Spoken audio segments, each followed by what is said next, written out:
Everyone, welcome to the session. और आज के वीडियो में हम डिस्कस करेंगे banking and financial awareness for December month. And we are going to have a lot of news here, और ये बहुत इंपॉर्टेंट है आपके आने वाले एग्जाम्स के लिए। तो let us start with the very first news, that is RBI ने डिजिटल बैंकिंग चैनल्स के लिए कुछ गाइडलाइंस रिलीज करी हैं। तो यहाँ पर बैंक्स को ये मैंडेटरी कर दिया गया है कि आप किसी भी कस्टमर से पहले एक कंसेंट लेंगे, जिससे कि डिजिटल बैंकिंग सर्विसेज जो भी आप प्रोवाइड करना चाह रहे हैं, एंड दैट में be fully recorded and documented. Also यहाँ पर आपको कस्टमर्स के लिए मैंडेटरी नहीं करना है कि अगर आपको कुछ फैसिलिटीज यूज करनी है तो you have to opt any digital banking channel. इसी के साथ में बैंक्स कंटिन्यू करेंगे सारे मोबाइल नंबर्स को रिकॉर्ड करना, जिससे कि जो भी ट्रांजैक्शन अलर्ट्स होते हैं, केवाईसी रिक्वायरमेंट्स के रिलेटेड नोटिफिकेशंस होते हैं, वो उन तक पहुंचाए जा सके। And there should be a risk mitigation measure according to their policies. कहाँ पर जैसे कि ट्रांजैक्शन लिमिट क्या होगी, all this things their banks को रखना होगी। एंड बैंक्स को ये मेक श्योर करना होगा कि जो भी कस्टमर्स यूज कर रहे हैं मोबाइल नेटवर्क, उन सभी पे उनकी मोबाइल बैंकिंग सर्विसेज अवेलेबल हो। It means network independent services यहाँ पर प्रोवाइड करनी है। बैंक्स को यहाँ पर risk based transaction monitoring and surveillance mechanism को भी प्रोवाइड करना है। Third party product services, promoter group या बैंक ग्रुप एंटिटीज आते हैं, they can not be displayed on the bank except जैसे कुछ जो होती है ना, जहां पर आरबीआई की परमिशन होती है टाइम टू टाइम, उनके अलावा। एंड क्लियर कम्युनिकेशन उनको एसएमएस और ईमेल्स के द्वारा अपने कस्टमर्स को सेंड करना है, दोनों फाइनेंशियल हो या फिर नॉन फाइनेंशियल हो, उनसे उनके अकाउंट से रिलेटेड। तो यहाँ पर ये गाइडलाइंस जो आई हैं, इसके अकॉर्डिंग बैंक्स को कहा गया है कि आपको कंसेंट लेना होगा कस्टमर से for providing digital banking services. And यहाँ कस्टमर्स के लिए मैंडेटरी नहीं होगा कि वो किसी भी तरह की फैसिलिटीज को यूज करने के लिए डिजिटल बैंकिंग चैनल्स का यूज करें। And they can also obtain and record mobile numbers. Banks जब भी जरूरत लगे वो रिस्क मिटिगेशन मेजर्स यहाँ पर अपना लेंगे। And also mobile banking services के लिए आपको इंडिपेंडेंट रखना होगा, नेटवर्क इंडिपेंडेंट रखना होगा। And risk based transaction monitoring surveillance mechanism provide करना होगा। Third party services can not be displayed on the bank. Bank को अपने कस्टमर्स को सारी इंफॉर्मेशन एसएमएस और ईमेल के द्वारा अलर्ट करनी होगी। चलिए नेक्स्ट है यहाँ पर 244 कंसोलिडेटेड मास्टर डायरेक्शंस को आरबीआई ने इश्यू करा है। इसमें 3500 डायरेक्शन सर्कुलर्स गाइडलाइंस जो इतने सालों तक हमने इश्यू करी थी आरबीआई ने, उन सबको कंसोलिडेट करके एक 244 मास्टर डायरेक्शंस यहाँ पर बना दिए गए हैं, जिससे रेगुलेटेड एंटिटीज के ऊपर किसी भी तरह का कंप्लायंस ना हो। ये 244 मास्टर डायरेक्शंस को कंसोलिडेट करा है सारे रेगुलेटरी इंस्ट्रक्शंस अभी तक इतने सालों से इश्यू किए जा रहे हैं। इन्हें एडमिनिस्टर किया जा रहा है डिपार्टमेंट ऑफ रेगुलेशंस के द्वारा। ये इंस्ट्रक्शंस को सेपरेटली इश्यू किया गया है 11 टाइप्स की आरईज के लिए। एंड इनको ऑर्गेनाइज किया गया अलग अलग रेगुलेटेड एरियाज में।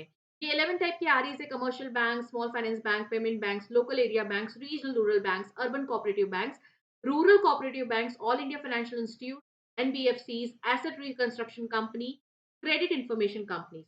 ऑल्सो यहाँ पर आप देखेंगे रेगुलेटरी इंस्ट्रक्शंस को ऑर्गेनाइज किया गया है सेपरेट मास्टर डायरेक्शन में सारे टाइप की एज के लिए।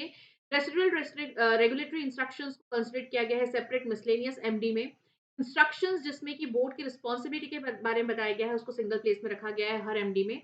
एडवाइजरी एलिमेंट्स को as a part of main text include किया गया है, जिसमें अप्रोप्रिएट लैंग्वेज के थ्रू एडवाइजरी नेचर को कन्वे किया जा रहा है। कंसोलिडेशन के थ्रू यहाँ देखेंगे तो क्लैरिटी बढ़ेगी, एप्लीकेबिलिटी में इजीनेस आएगी। और जो भी एनबीएफसी, जो आपके नबार्ड वाले जो हैं, जो regional rural bank, state cooperative banks, central cooperative banks के लिए जो इंस्ट्रक्शंस होते हैं, उसे नाबार्ड की कंसल्टेशन के साथ में ही प्रिपेयर किया जाएगा। तो यहाँ पर 244 कंसोलिडेटेड मास्टर डायरेक्शंस को इश्यू किया गया है to reduce the compliance burden on REs. And 11 type के आरईज इश्यू किए गए हैं, जिसमें ये सब इंक्लूड है।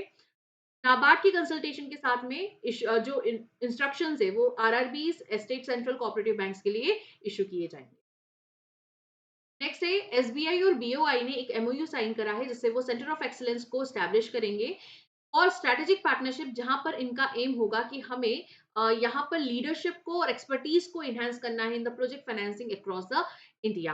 नाउ कोलैबोरेशन में यहाँ पर 3 कोर ऑब्जेक्टिव्स हैं, जिसमें को financing opportunities large infrastructure projects के लिए, एंड जिससे रिस्क और लेवरेज को शेयर किया जा सके एंड कंबाइंड कैपिटल यहाँ पर लेवरेज की जाए।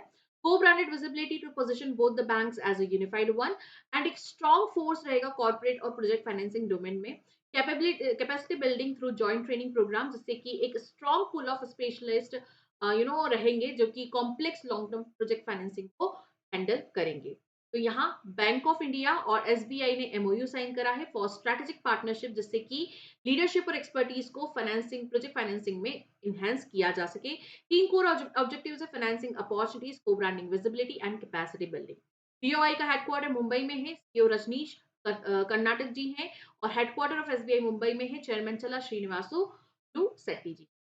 आगे उषा जानकी रमन जी को ईडी बनाया गया है आरबीआई का, एंड इसके पहले she was working as the, यहाँ पर आप देख सकते हैं, chief general manager in charge of department of regulation in RBI central Mumbai office, and अब ये अपॉइंट हुई है एग्जीक्यूटिव डायरेक्टर ऑफ आरबीआई।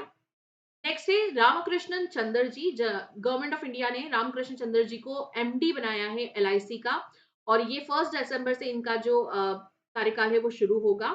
इसी के साथ में इनका टेन्योर जो है अंटिल सुपर एन्युएशन ऑफ 30 सितंबर 2027 तक रहेगा। ठीक है? चलिए, तो रामकृष्ण चंद्र जी को अपॉइंट किया गया है एमडी ऑफ एलआईसी। नेक्स्ट आता है इंडिया की रियल जीडीपी जो है 8.2% से बढ़ी है सेकंड क्वार्टर में, एंड यहाँ पर देखिए जो ग्रोथ रेट है 5.6% की Q2 में थी, उसके अगेंस्ट 6 क्वार्टर हाई और सिग्निफिकेंटली मोस्ट एनालिस्ट और आरबीआई फोरकास्ट यहाँ पर दिखा गया है हमें। डेटा एनएसओ ने रिलीज करा है under the ministry of statistics and programme implementation, जिसमें ग्रोथ में बताया गया है कि मेनली सेकेंडरी और टर्शरी सेक्टर्स यहाँ पर ड्राइव कर रहे हैं, और मैन्युफैक्चरिंग एक्सपांड की जा रही है by 6 quarter high of 9.1%। Tertiary sector देखें तो it is growing by 9.2%, which is propelled by 10.2% का सर्ज हमें financial, real estate, professional service सब सेक्टर में देखा गया है। इसके अलावा रियल प्राइवेट कंजम्पशन एक्सपेंडिचर हमें देखा गया है, जो कि एक की डिमांड इंडिकेटर है, which is also strengthened to 7.9%, and growth lifted the first half of the financial year 6 real GDP growth to 8%. CPI देखें तो it is eased to 0.25% in comparison to October 2024.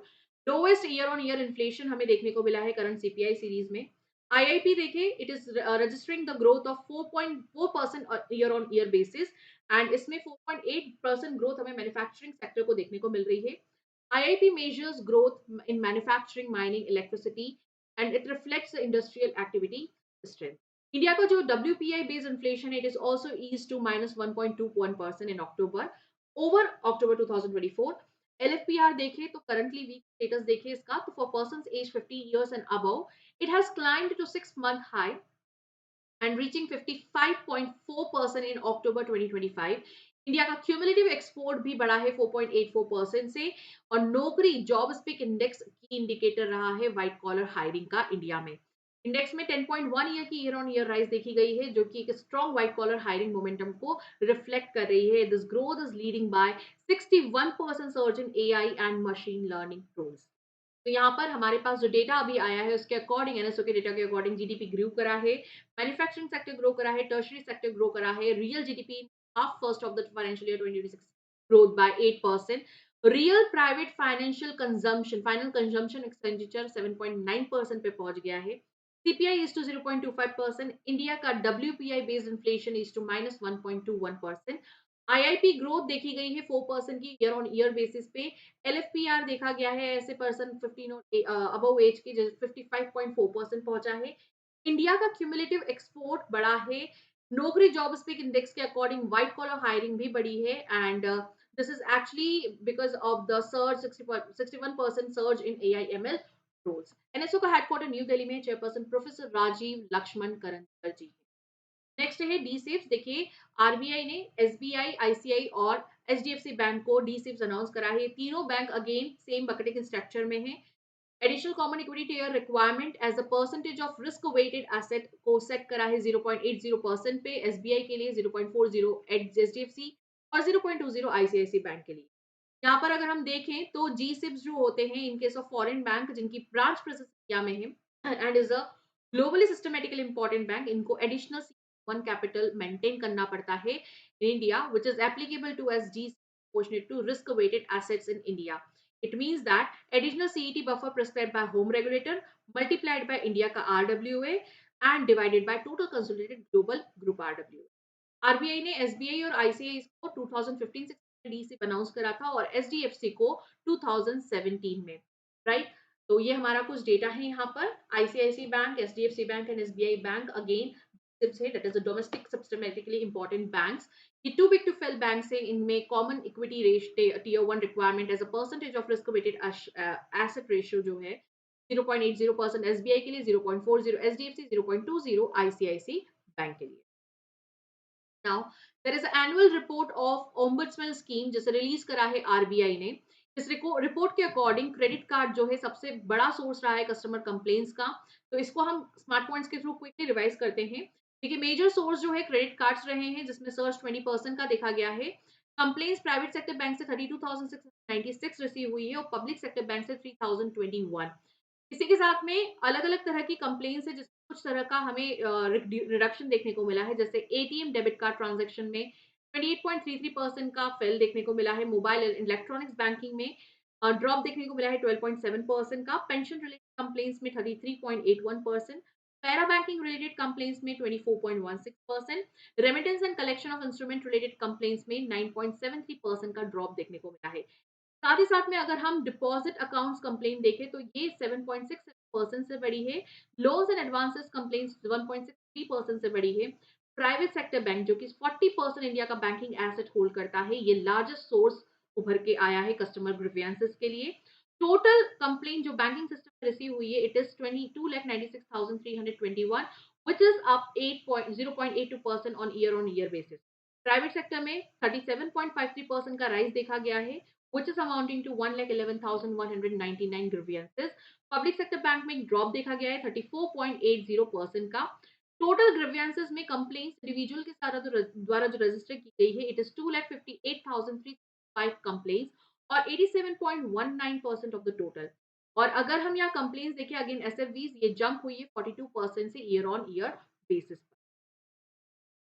Next आता है S and P global ने अपना जो ranking assessment है India के insolvency regime के लिए from group C to group B revise कर दिया गया है। इससे हमें ये देखने को मिल रहा है कि there is a creditor friendliness of the bankruptcy resolution framework. जो पहले वीक था अब उसे मीडियम कर दिया गया है। इसकी वजह से हम देखते हैं तो मेजर वैलिडेशन हमें देखने को मिला है, जिसमें आप देखेंगे इंसॉल्वेंसी और बैंक्रप्सी कोड 2016 का, जो रिफ्लेक्ट करता है कि हमारा सक्सेसफुल क्रेडिटर लेड रिजोल्यूशन जो है ये रिकॉर्ड किया गया है, जिससे क्रेडिट डिसिप्लिन कहीं ना कहीं स्ट्रेंथन हो रहा है and tilted the resolution process in favour of the creditors. इसी के अलावा यहाँ पर अगर हम देखें तो एवरेज रिजोल्यूशन टाइम जो है यहाँ पर नोट किया गया है, which is reduce to 2 years। जो पहले 6 to 8 years होता था। एवरेज रिकवरी वैल्यू इंप्रूव हुई है 30+% which was earlier 15 to 20% pre IBC. S&P ने इंसॉल्वेंसी रेजिम्स को 3 ग्रुप में कर रखा है। Group A is the strongest one, group B is the medium, group C is the weakest. और इंडिया में जो फ्रेमवर्क है वो उसे रेगुलेट करते हैं insolvency and bankruptcy of India के द्वारा। एस&पी के ग्लोबल का हेडक्वार्टर न्यूयॉर्क में है। सीईओ प्रेसिडेंट मार्टिना एल्शियोंग। Now, Swagat FI, which is a single window access framework for low risk foreign investors, ये सेबी ने लॉन्च करा है, जिससे कि रेगुलेटरी प्रोसेस इजी बनाया जाए और इंडिया को एक अट्रैक्टिव इन्वेस्टमेंट डेस्टिनेशन बनाया जा सके। तो इस फ्रेमवर्क को sovereign wealth fund, central banks, multilateral bodies, government own funds, इन सभी पे अप्लाई किया जाएगा। न्यू स्ट्रक्चर में देखें तो स्वागत एफआईस में जो भी रजिस्टर कर सकते हैं, they can register simultaneously as FPIs and FVCIs, that is a foreign venture capital investors, बिना किसी एडिशनल डॉक्यूमेंट। ये ड्यूल रूट से क्या होगा, इन्वेस्टमेंट जो है वो लिस्टेड इक्विटीज में होंगे, debt as a they will invest in the liquid listed equities and debt as a FPIs, and in unlisted companies, specified sectors and startups as FEC। ये particular regulations जो हैं, amendment जो है 1 दिसंबर 2025 में आया, जो कि 1 जनवरी से एप्लीकेबल होगा। वैलिडिटी पीरियड जो है यहाँ पर उसे भी एक्सटेंड कर दिया गया है और इसमें 10 years तक कर दिया है। अब फ्रॉम अभी जो करंट था वो 3 or 4 years था, उससे 10 कर दिया है।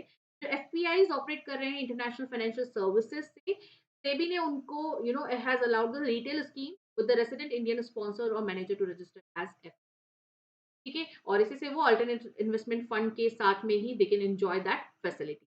तो ये कुछ इंपॉर्टेंट पॉइंट्स है, इसको एक क्विक रिवीजन कर लेते हैं। Swagat FI is a single window automatic and generalised access for trusted FIs, that is foreign investors. SEBI ने इंट्रोड्यूस करा है ये सिंगल विंडो एक्सेस फ्रेमवर्क। इसका एम है कि हम रेगुलेटरी प्रोसेस को सिंप्लीफाई कर सके और इंडिया को एक अट्रैक्टिव इन्वेस्टमेंट डेस्टिनेशन बना सके। यहाँ पर जो भी रजिस्टर है स्वागत एफआई पे, आप एफपीआई और एफईसीआई दोनों की तरह रजिस्टर कर सकते हैं बिना किसी एडिशनल डॉक्यूमेंट्स के। Validity period for the continuance of registration इसको बढ़ा दिया गया है 10 इयर्स तक। एफपीआईज जो ऑपरेट कर रहे हैं आईएफसी सेबी ने उनको रिटेल स्कीम अलाउ करा है विद रेसिडेंट इंडियन स्पॉन्सर और manager to register as F. June 30 2025 तक इंडिया में 11,913 रजिस्टर्ड एफपीआई है जिनका एसेट जो है वो it is 80.83 lakh crore rupees. Headquarter है इसका मुंबई महाराष्ट्र में। 6 महीने तुहिन कांत पांडे जी और स्टैब्लिशमेंट हुआ था 1990। आगे बढ़ते हैं।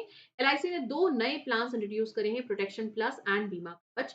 और ये दोनों ही प्लान्स जो हैं ये एक तरह का आप बोल सकते हैं, एक तरह की जो प्रोटेक्शन एलआईसी प्रोटेक्शन प्लस की बात करें तो ये लाइफ इंडिविजुअल सेविंग प्लान है जो insurance cover come saving through term of the policy provide करता है। इसमें प्रपोजर्स अपने हिसाब से प्रीमियम अमाउंट चूज कर सकता है और बेस्ड ऑन दैट जो भी सम एश्योर्ड होगा वो डिसाइड किया जाए। Bima Kavach is a non par non linked life individual pure risk plan है। यहाँ पर फैमिली को भी प्रोटेक्शन प्रोवाइड किया जाता है। स्पेशल प्रीमियम रेट्स ऑफर किए जाते हैं वुमेन और नॉन स्मोकर्स को। और एडिशनली प्लान में हाई सम एश्योर्ड बेनिफिट भी देखा गया है। तो यहाँ पर दो प्लान से प्रोटेक्शन प्लस एंड बीमा कवच जो कि एलआईसी ने लॉन्च करे हैं। प्रोटेक्शन प्लस में प्रपोजर्स अपनी प्रीमियम अमाउंट चूज कर सकता है। एलआईसी बीमा कवच में स्पेशल प्रीमियम रेट्स ऑफर किए जाते हैं वुमेन और नॉन। इसी के साथ में एलआईसी ने यस बैंक के साथ में एक बैंक एश्योरेंस पार्टनरशिप करी है जिससे कि वो अपने पोर्टफोलियो प्रोडक्ट्स को यस बैंक के कस्टमर्स तक प्रोवाइड कर सकता है। हेडक्वार्टर यस बैंक का मुंबई महाराष्ट्र में। एमडी सीईओ प्रशांत कुमार जी है और टैगलाइन है एक्सपीरियंस अवर एक्सपर्टीज।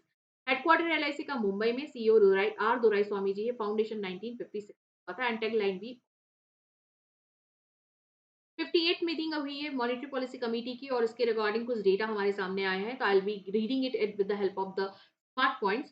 देखिए यहाँ पर ये 3rd to 5th दिसंबर को मीटिंग हुई थी। संजय मल्होत्रा जी जो कि आरबीआई गवर्नर है वही इस मीटिंग के चेयरमैन थे एंड इस टाइम इन्होंने डिसाइड करा है कि ये न्यूट्रल स्टैंड पे रहेंगी। यहाँ पर अगर हम देखें तो मॉनेटरी पॉलिसी रिपोर्ट के अकॉर्डिंग रेपो रेट को 25 बेसिस पॉइंट से रिड्यूस करा है and it will be 5.25% with immediate effect. India की जीडीपी ग्रोथ जो है real GDP growth is rising to 8.2% in the second quarter. Average headline inflation reduce हुआ है 1.7% से। दूसरे कुछ रेट्स हैं यहाँ पर लेटेस्ट तो देखिए एसडीएफ जो है 5% पे रखा गया है। एमएसएफ एंड बैंक रेट को 5.5% पे। Reverse repo rate 3.35%। CRR 3% and SLR को 18% पे रखा गया है। वहीं अगर हम 2025-26 का रियल जीडीपी ग्रोथ प्रोजेक्शन देखें तो ये 7.3% है। For quarter 3 it was 7%, quarter 4 6.5%। Financial year 27 के लिए क्वार्टर 1 में 6.7% एंड क्वार्टर 2 में 6.8% रखा गया है।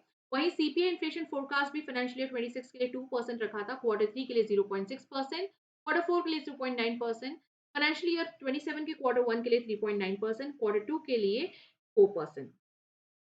यहाँ पर ड्यूरेबल लिक्विडिटी को इंजेक्ट करने के लिए RBI open market operations purchase करेगा गवर्नमेंट सिक्योरिटीज के और 3 साल का USD INR buy sell swap को भी यहाँ पर लेके आएगा फॉर 5 बिलियन। ये कुछ इंपॉर्टेंट पॉइंट्स थे हमारे regarding the 58th monetary policy committee. Coming to the next वृत्ति। वृत्ति एक कैटलिस्ट प्लेटफॉर्म है विच इज लॉन्च एफपीओ शक्ति जो कि एक blended stage based financial facility है।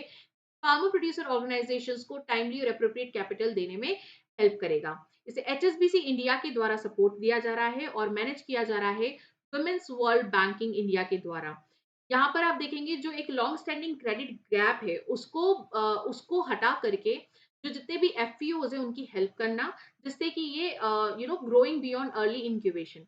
इंडिया में 44,000 रजिस्टर्ड एफपीओज है but fewer than one third can secure the formal. और एफपीओ शक्ति यही सारे चैलेंजेस को एड्रेस करेगा जहां पर ये जो ब्लेंडेड फाइनेंस अप्रोच के साथ में फाइनेंशियल इंस्टीट्यूशंस को लेकर के आएगा, कैपिटल प्रोवाइड करेगा, बायोस और टेक्निकल असिस्टेंस पार्टनर्स को एक ऑपरेशनल मॉडल के थ्रू कंडक्ट करेगा।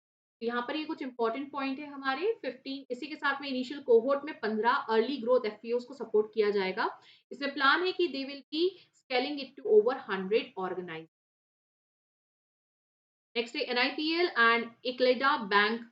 कंबोडिया का बैंक है, इन्होंने एक पार्टनरशिप करी है and the first publicly listed commercial bank in the Cambodia this is. इन्होंने जो पार्टनरशिप करी है बेसिकली का एम है यहाँ पर कि क्रॉस बॉर्डर पेमेंट्स को सीमलेसली प्रोवाइड किया जा सके। एक्लेडा बैंक को नॉमिनेट किया गया है as operator for Cambodia national QR network Bakong national bank of Cambodia के द्वारा। अगर हम कंबोडिया की कैपिटल की बात करें इट इज अ फिनोमिना और करेंसी है रियल। पीएम है हन मिनट। ये इंपॉर्टेंट है, एनआईपीएल और एक्लेडा। एनआईपीएल जो है वो है एनपीसीआई इंटरनेशनल पेमेंट लिमिटेड, जो कि इंटरनेशनल आर्म है एनआईपीएल की।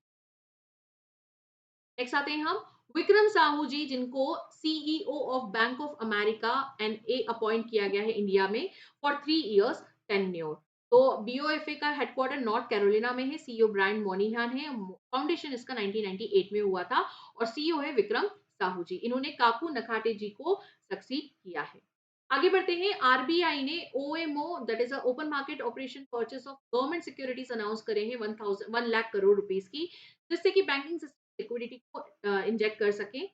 ये जो अभी सिचुएशन चल रही है उसके लिए इन्होंने ये करा है, जिससे बैंक के पास सफिशिएंट फंड हो ताकि क्रेडिट डिमांड को फुलफिल कर सके और मॉनेटरी ट्रांसमिशन को फैसिलिटेट कर सके।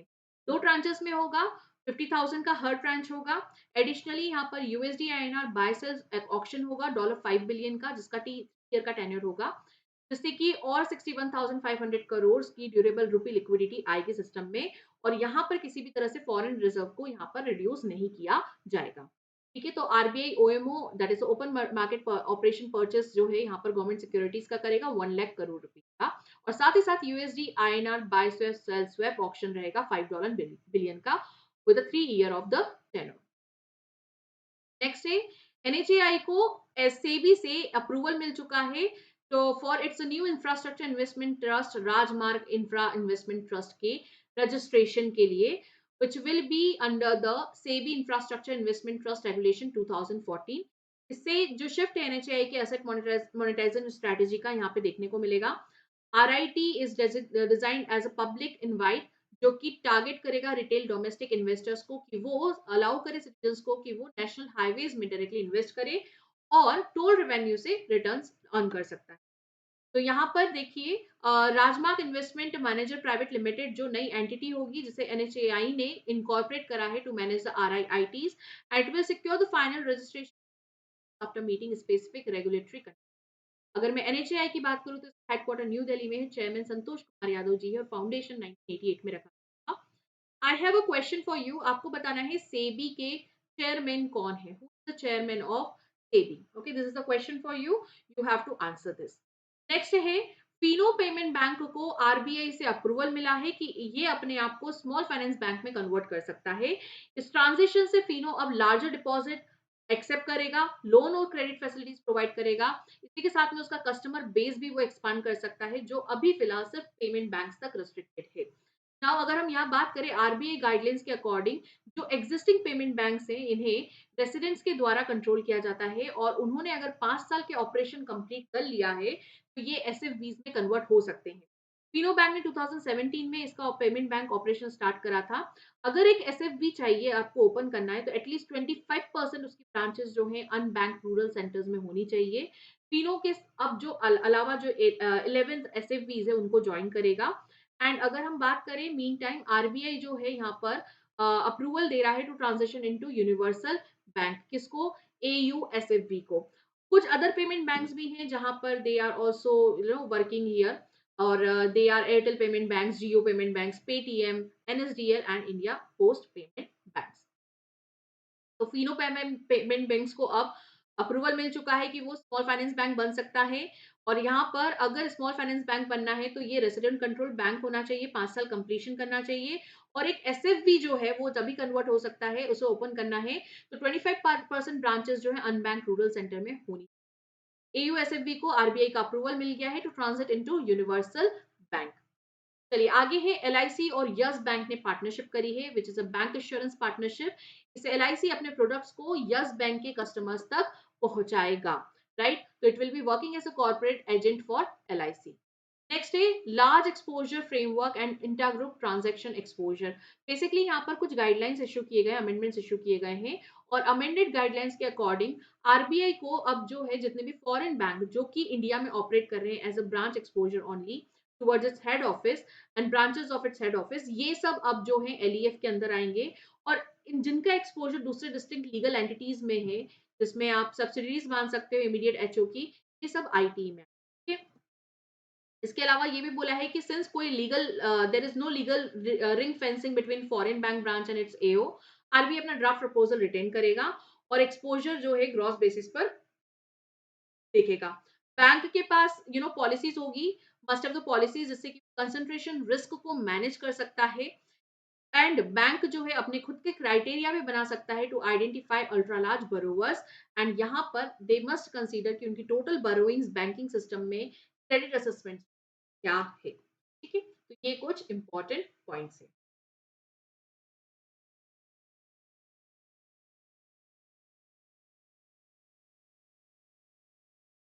तो our next news is regarding the gold metal loan. तो अभी रिसेंटली आरबीआई ने कुछ गाइडलाइंस रिलीज करी हैं जिससे गोल्ड मेटल लोन्स को एक्सटेंड करा है एक ब्रॉडर सेगमेंट ऑफ ज्वेलर्स तक, जिन्हों के पास में मैन्युफैक्चरिंग नहीं करते ज्वेलरी की, वो भी अब इसमें इंक्लूड होंगे। ये रिवाइज फ्रेमवर्क देखेंगे तो इसमें जो एग्जिस्टिंग जीएमएल स्ट्रक्चर है उसको एक्सपांड किया गया है and it will B come into effect on 1 April 2026। Now RBI ने कुछ प्रोविजंस को अमेंड करा है एंड यहाँ पर master direction on import of goods and services and the gold monetisation scheme के अंतर्गत उन्होंने कुछ बैंक्स को नॉमिनेट करा है कि वो इंपोर्ट कर सकते हैं गोल्ड का to lend a larger pool of industry participate. Updated rules में बैंक्स इंपोर्ट लिंक जीएमएल को उन एंटिटीज तक एक्सटेंड कर रहे हैं जो कि मैन्युफैक्चरिंग या सेलिंग में एंगेज्ड हैं इन डोमेस्टिक और एक्सपोर्ट मार्केट। सबसे ज्यादा इंपॉर्टेंट यहाँ पर एक और पॉइंट है कि ऐसे जूलर्स जो खुद मैन्युफैक्चर नहीं करते हैं, they will also be able to borrow जब तक कि उनका प्रोडक्शन एक रजिस्टर्ड गोल्ड स्मिथ्स आर्टिसंस या सर्टिफाइड मैन्युफैक्चरिंग फर्म से, राइट। तो इट इज वेरी इंपॉर्टेंट यहाँ पर। तो बेसिकली नई गाइडलाइंस के अकॉर्डिंग आरबीआई अब अपने गोल्ड मेटल लोन्स को ब्रॉडर सेगमेंट्स तक एक्सपांड कर रहा है। नए प्रोविजंस में जितने भी नॉमिनेटेड बैंक्स होंगे, they can import gold to lend to larger pool of industry participation under the master direction on import of gold and services gold monetization schemes। अभी यहाँ पर देखिए, इसी के साथ में जो डेजिग्नेटेड जीएम बैंक्स होंगे वो अब जीएमएस बेस्ड जीएमएल भी ज्वेलर्स को ऑफर करेंगे एंड एमएमटीज को for minting Indian gold coins. And this is the very first time जब गवर्नमेंट एंटरप्राइज इन्वॉल्व हो रहा है गोल्ड कॉइन प्रोडक्शन में and is formally included in GML framework. GML facility limited होगी jewellers, manufacturer, retailers, exporters के लिए। And also one more thing, gold को आप सोल्ड या एक्सपोर्ट नहीं कर सकते यहाँ पर रॉ फॉर्म। तो फॉर दैट पर्पस बैंक यहाँ पर स्ट्रिक्टली मॉनिटर करेगा और ये मेक श्योर करेगा कि जितना भी बरोड मेटल है वो सिर्फ अलाउड पर्पस के लिए ही यूज हो। नॉमिनेटेड बैंक को एक फॉर्म एक detail lending and risk management policies बनानी होंगी। प्रूडेंशियल पर्पस के लिए जीएमएल कंटिन्यू एक दूसरे लोन की तरह ही वर्क करेगा। बैंक गोल्ड की वैल्यू को डेली बेसिस पर यहाँ पर लेके आएगी using LBMA gold AM price and rupee dollar reference. To hedge against volatility, banks यहाँ पर आईएनआर डिनोमिनेटेड एसबीएलसीज को एक्सेप्ट कर सकता है या बैंक गारंटीज को फ्रॉम अदर शेड्यूल्ड बैंक्स। यहाँ पर ध्यान रखना है कि it is subject to credit assessments and adequate margin. Repayment norms देखें तो एक्सपोर्टर्स ऑफ द ज्वेलरी के लिए लोन टेनर जो है फॉरेन ट्रेड पॉलिसी से अलाइन होगा। डोमेस्टिक बरोवर्स के लिए बैंक में align repayment with the working capital cycle, जिसका मैक्सिमम 270 डे का साइकिल होगा। जितने भी रीपेमेंट्स, प्रिंसिपल और इंटरेस्ट है, ये सब रुपी में किए जाएंगे। एंड जीएमएस लिंक्ड जीएमएल बरोवर्स को अपने प्रिंसिपल को पार्टली या फुली पे करना होगा फिजिकल गोल्ड में if sold and delivered as per the RBI condition. Even small finance bank भी अब गोल्ड मेटल लोन ऑफर कर सकते हैं, must fully comply with the new framework. Next है हमारी न्यूज हरमनप्रीत कौर जी, राइट। यहाँ पर देखिए ये first ever female brand ambassador बनी है पीएनबी की and she also unveil 4 initiatives of PNB. RuPay metal card, Luxura, that is a credit card, PNB 1 2.0, digi Surya Ghar and इसी के साथ में onboarding of PNB on IIBX portal for gold bullion online trading. Headquarter PNB का New Delhi में है, MD CEO Ashok Chandra ji है और tagline है the name you can bank upon. Next है हमारी न्यूज आरबीआई ने कोऑपरेटिव बैंक्स के लिए कुछ नॉर्म्स है उन्हें रिवाइज करा है जिससे कि क्रेडिट आउटरीच को एक्सपांड किया जाए और टेक्नोलॉजी ड्रिवन सॉल्यूशंस को लिवरेज दिया जा सके and with that localised development priorities को सपोर्ट दिया जा सके। तो यहाँ पर देखिए कि मास्टर डायरेक्शंस जो है यहाँ पर आए हैं on business authorisation for cooperative banks 2025। अगर हम यहाँ पर यूएसबी की बात करें तो देखिए यूएसबी में 28 जुलाई को आरबीआई ने मास्टर डायरेक्शंस जो है यहाँ पर इम्प्लीमेंट करे थे जिससे कि जितने भी यहाँ पर यूजीबीज है उनको एक प्लेस पर लेके आए, उनके लिए इंस्ट्रक्शंस और गाइडलाइंस उन्हें प्रोवाइड कर सके। यहाँ पर 4 टियर रेगुलेटरी फ्रेमवर्क है यूसीबीज का। तो यहाँ पर देखिए टियर 1 में जिनकी कैपिटल 100 करोड़ है, टियर 2 में वो आते हैं जिनकी 100 करोड़ से 1000 करोड़ है, टियर 3 में 1000 करोड़ से 10,000 करोड़ तक, और टियर 4 में मोर देन 10,000 करोड़ की कैपिटल के यूसीबीज आते हैं। नेक्स्ट है, आरबीआई ने एक 2 मंथ कैंपेन लॉन्च करा है जिसमें सारे कस्टमर ग्रीवेंसेस को रिजॉल्व किया जा सके, और ये ड्राइव 1 जनवरी से 28 फरवरी तक चलेगी। यहाँ पर देखिए कई सारे ऐसे ऑलरेडी इनिशिएटिव्स ले सके हैं जिससे कि लोगों का एक्सपीरियंस अच्छा हो, जैसे कि री केवाईसी को सिंपल कर दिया है, फाइनेंशियल इंक्लूजन प्रोसेस को इम्प्रूव कर दिया है, आपकी पूंजी आपका अधिकार अवेयरनेस प्रोग्राम लेके आए हैं, एंड ऑल्सो फुली डिजिटल अभी आरबीआई सर्विसेज हो गई है जिससे कि कस्टमर्स के ग्रीवियंसेस जो है वो ओम्बड्समैन तक बहुत ज्यादा पहुंचने लगे हैं। तो अगर यहाँ पर हम देखें तो इस पर्टिकुलर पूरी स्कीम में यहाँ पर 3 मेन ओम्बड्समैन स्कीम है जिसको अमलगमेट किया गया है। One is a banking ombudsman 2006, ombudsman scheme for NBFC of 2018, ombudsman scheme of digital transaction of 2019। इसका एम यहाँ पर यही है कि हमें कस्टमर कंप्लेंट्स को रिड्रेस करना है जिससे कि हम उन्हें प्रॉपर सर्विसेज प्रोवाइड कर सके। अगर ग्रीवियंसेस रिजॉल्व नहीं होते हैं according to the customer satisfaction या 30 डेज के अंदर अंदर रिप्लाई नहीं दिया जाता है तो ऑल्सो यहाँ पर यह भी इंक्लूड किया गया है कि जो non scheduled primary cooperative bank जिनका डिपॉजिट साइज 50 करोड़ अबव है उन्हें भी इस पर्टिकुलर प्रोसेस में इंक्लूड किया गया है। नेक्स्ट आता है, सेबी ने past risk return verification agency that is अ पर्व को लॉन्च करा है, एंड ये इन्वेस्टर को एक्सेस देगी कि वो इंडिपेंडेंटली हिस्टोरिकल रिटर्न्स को ऑथेंटिकेट कर सकता है। ये इनिशिएटिव से it is being developed with the national stock exchange of India and care is rating. ये इंट्रोड्यूस करेगा एक uniform method for verifying performance which is claimed by investment advisers, research analyst and other registered entities. इससे सबसे पहली चीज तो ये जितने भी अनवेरिफाइड और इन्फ्लेटेड क्लेम्स के इश्यूज जो बढ़ते जा रहे हैं उसे टैकल किया जा सकेगा, पर्टिकुलरली जो अनरजिस्टर्ड ऑपरेटर्स होते हैं उनकी वजह से इन्वेस्टर बिहेवियर बहुत इन्फ्लुएंस होता है। अगर प्रेजेंटली बात करें तो सेबी रेगुलेशंस जो है इसके थ्रू रजिस्टर्ड इंटरमीडियरीज को प्रिवेंट किया जाता है from sharing past performance data driven data even accurate, while non unregistered market player को इस तरह का कोई रेस्ट्रिक्शन नहीं है। तो ये जो इम्बेलेंस है इससे क्या होता है, अनरेगुलेटेड इन्फ्लुएंसर्स और प्लेटफॉर्म्स जो है अनरियलिस्टिक रिटर्न क्लेम करते हैं, and a lot of issues has been faced by the people. Now PaRRVA जो है यहाँ पर it is aims to correct this skew, और ये एक इंडिपेंडेंट क्रेडिबल वेरिफिकेशन सिस्टम लेके आ रहा है जिसमें रेगुलेटेड एंटिटीज को इनेबल किया जाएगा to present the validated performance data, and investors को हेल्प की जाएगी कि उसे ये डिफरेंशिएट पता चले कि वो ऑथेंटिक ट्रैक रिकॉर्ड कौन से हैं और मिसलीडिंग क्लेम्स क्या है। और रिसेंटली अगर हम सर्वे देखें तो इनके अकॉर्डिंग ये बताया गया है कि 36% इन्वेस्टर्स के पास में प्रॉपर मार्केट नॉलेज है। 62% प्रोस्पेक्टिव इन्वेस्टर्स जो है वो सिर्फ इन्फ्लुएंसर्स पे ही रिलाय करते हैं। 23% चाहते हैं कि उन्हें जल्द से जल्द गेन मिले बिना किसी अंडर रिस्क को समझे हुए। तो यहाँ पर पर्व विच is a past risk and return verification agency जिसे सेबी ने लॉन्च करा है, इन्वेस्टर्स को एक्सेस देगा कि वो ऑथेंटिकेट कर सकता है historical results of the registered market individuals. इसे डेवलप किया गया है National stock exchange of India and Care Ratings के द्वारा। नाउ नेक्स्ट है Wise UK which is a UK based fintech. इन्होंने multi currency travel card launch करा है इंडिया में जो कि एम कर रहा है आउटबाउंड ट्रेवल्स को। यहाँ पर ये अप्रोक्सीमेटली 40 प्लस सपोर्टेड करेंसीज है जिससे 160 करेंसीज में visa on visa network use किया जा सकता है। ऑल्सो इसका यूज इंडिया, नेपाल, भूटान या किसी भी वेबसाइट्स पर जो एक्सेप्ट करते हैं आईएनआर पेमेंट वहां पे यूज नहीं कर सकते, ठीक है। तो UK, London and pound sterling is the currency, cure Starmer is the PM and new king है किंग चार्ल्स। नेक्स्ट है centre for financial literacy project. Government data के अकॉर्डिंग ये पर्टिकुलर प्रोजेक्ट को आरबीआई ने इंट्रोड्यूस करा है जिससे कि हम फाइनेंशियल लिटरेसी का जो है लोगों तक पहुंचा सके। और यहाँ पर कैंप्स कंडक्ट किए जा रहे हैं going digital through UPI and *99# USSD for general public, जहां पर अलग अलग टारगेट ग्रुप्स के लिए कैंप लगाए जाएंगे। रूरल ब्रांचेस जो हैं बैंक्स की, उन्हें एक कैंप पर मंथ में कंडक्ट करना होगा जो फाइनेंशियल अवेयरनेस मैसेजेस बुकलेट के सारे पार्ट्स को कवर करेगा।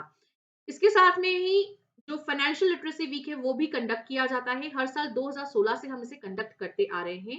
देयर इज आरबीआई कहता public awareness campaign which is being conducted. Investor awareness programme जो है investor education protection fund authority के द्वारा कंडक्ट किया जाता है। तो यहाँ पर Niveshak Didi is also one such programme. तो निवेशक दीदी एक इनिशिएटिव है जहां पर camps anganwadi, SSG, panchayat halls और वुमेन्स के लिए होते हैं।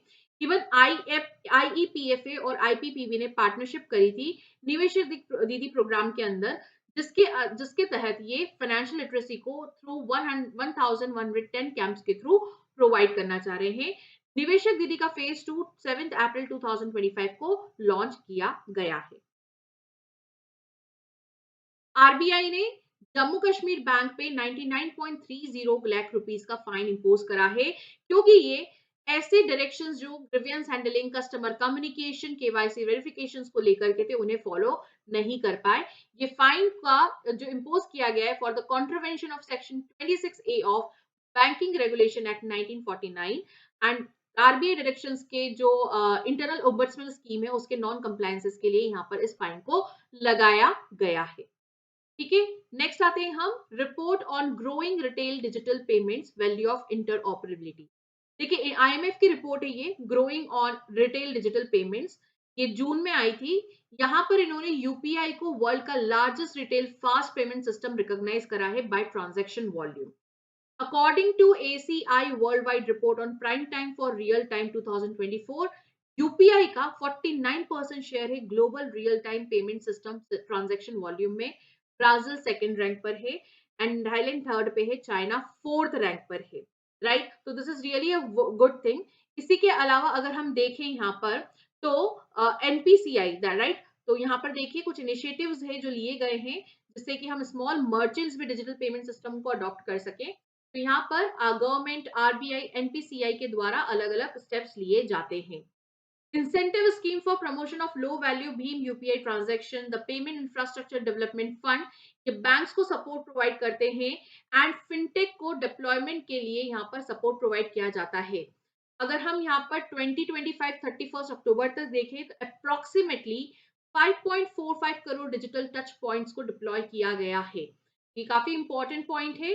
आपको मुझे बताना है यूपीआई अभी कितनी कंट्रीज में एक्सेप्टेबल है। This is your question, multiple times we discuss and you have to tell me. So there is a report by IMF, report on growing retail digital payments, और इसके अकॉर्डिंग यूपीआई जो है world का largest retail fast payment system है by volume. ACI worldwide report के according UPI around 49% share hold करता है in transaction volume. Second पे ब्राजील है, थर्ड पे थाईलैंड है, फोर्थ पे चाइना है एंड फिफ्थ पे साउथ कोरिया है। बाकी जो कंट्रीज है they combinedly making 52.8 billion transaction which is of 20%, right. And PIDF होता है पेमेंट इंफ्रास्ट्रक्चर डेवलपमेंट फंड। 31 अक्टूबर तक हम लोग 5.45 करोड़ डिजिटल टच पॉइंट को डिप्लॉय कर चुके हैं through PIDF in tier 1 and tier 3 to 6 centres. Next है फर्स्ट वाओ क्रेडिट कार्ड, जो कि आईडीएफसी बैंक ने लॉन्च करा है, which is backed by fixed deposit. ये यहाँ पर देखेंगे तो इसमें ये अवेलेबल है अगेंस्ट एफडी फ्रॉम 20,000 रुपीज। इसके लिए एलिजिबिलिटी 18 इयर्स एंड अबव है और ये ऑफर करता है master card and RuPay UPI, दोनों ड्यूल कार्ड है ये। आईडीएफसी फर्स्ट बैंक का हेडक्वार्टर मुंबई महाराष्ट्र में है। CEO we Vaidyanathan ji, establishment 2018 में किया गया था।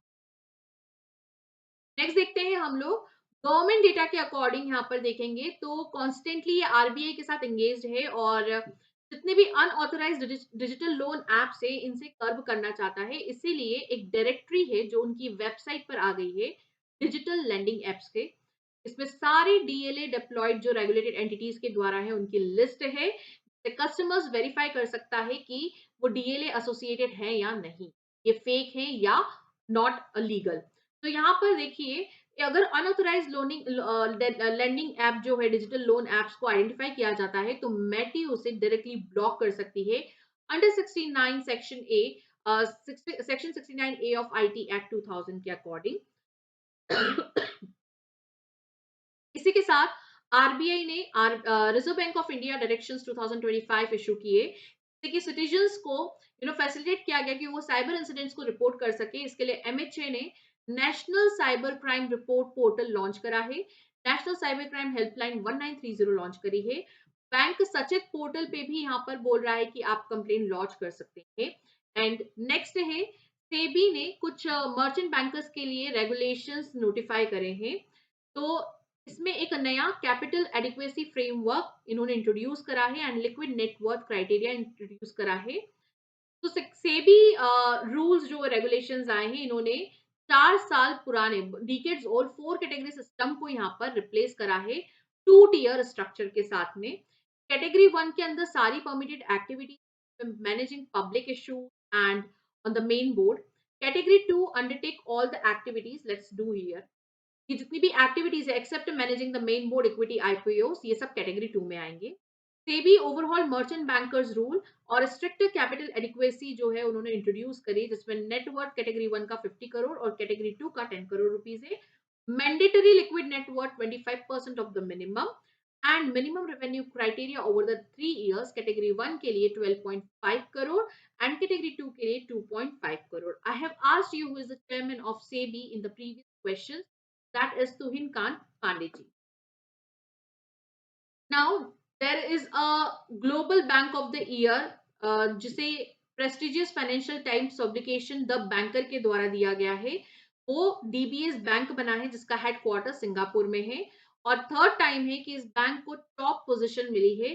पहले ये 2018 और 2018 में भी इसे ये अवार्ड मिल चुका है, राइट। इसके अलावा और भी दूसरे अवार्ड्स हैं जिसमें Asia bank of the year, Singapore bank of the year and investment bank of the year का अवार्ड भी ऑलरेडी इसे मिल चुका है।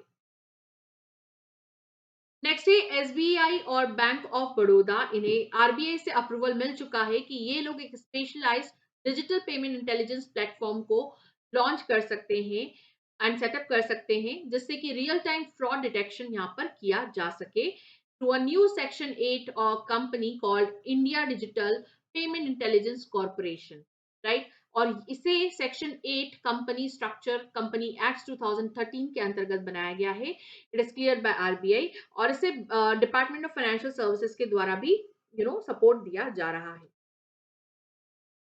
तो टेम्परेरी एग्जामेशन इसको मिला है section 19 of 2 of banking regulation act से।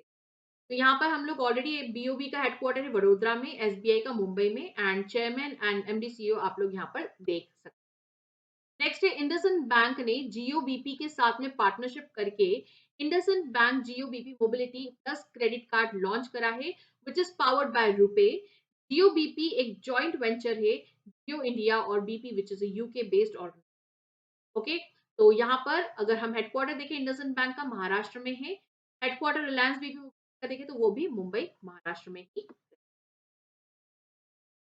Now there are certain master directions जिसे रिलीज करा है for the non residents and residents के लिए कि वो अब ट्रांजेक्शन्स इंटरेस्ट रेट डेरिवेटिव्स में रुपीस में कर सकते हैं। चलिए, तो यहाँ पर देखिए नॉन रेसिडेंट्स जो हैं वो ट्रेड कर सकते हैं उनकी ट्रेजरी या ग्रुप एंटिटीज से अगर मार्केट मेकर ऑथराइज्ड हैं to act for them. Market makers में कौन आएंगे? Schedule bank, stand alone primary dealers, upper layer NBFC, specific and specified development and specialised bank. Non retail users में NBFCs आएंगी other than market makers and other institutional entities.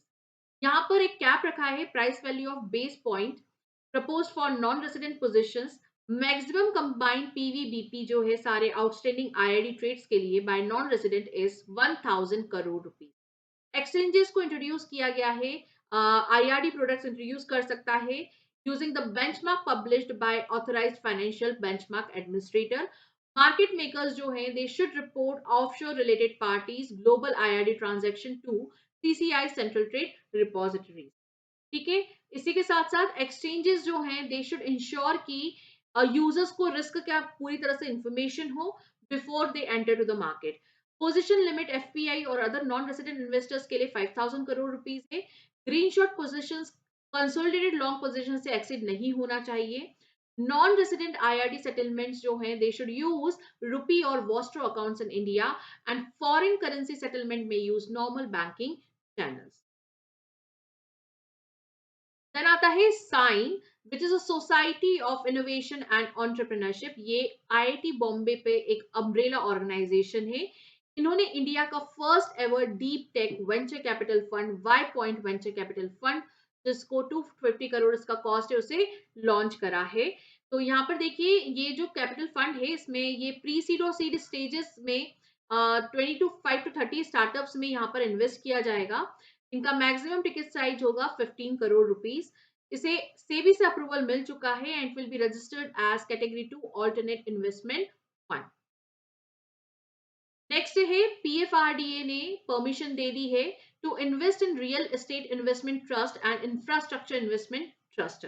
जितने भी payment fund pension funds है वो invest कर सकते हैं।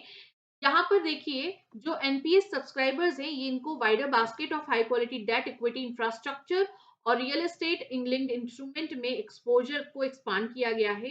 India में करंटली 5 लिस्टेड आरईआईटीज हैं, Embassy, Nexus, Mindspace, Knowledge Realty Trust and Brookfield, and बहुत सारे इनवाइट्स हैं। एंड टोटल एसेट इसका 3.5 लाख करोड़ रुपीस है। Grade A commercial office stock जो है to cross 1 billion square feet by 2026। Combined market capitalisation इन पांचों का 1.5 लाख करोड़ रुपीस है।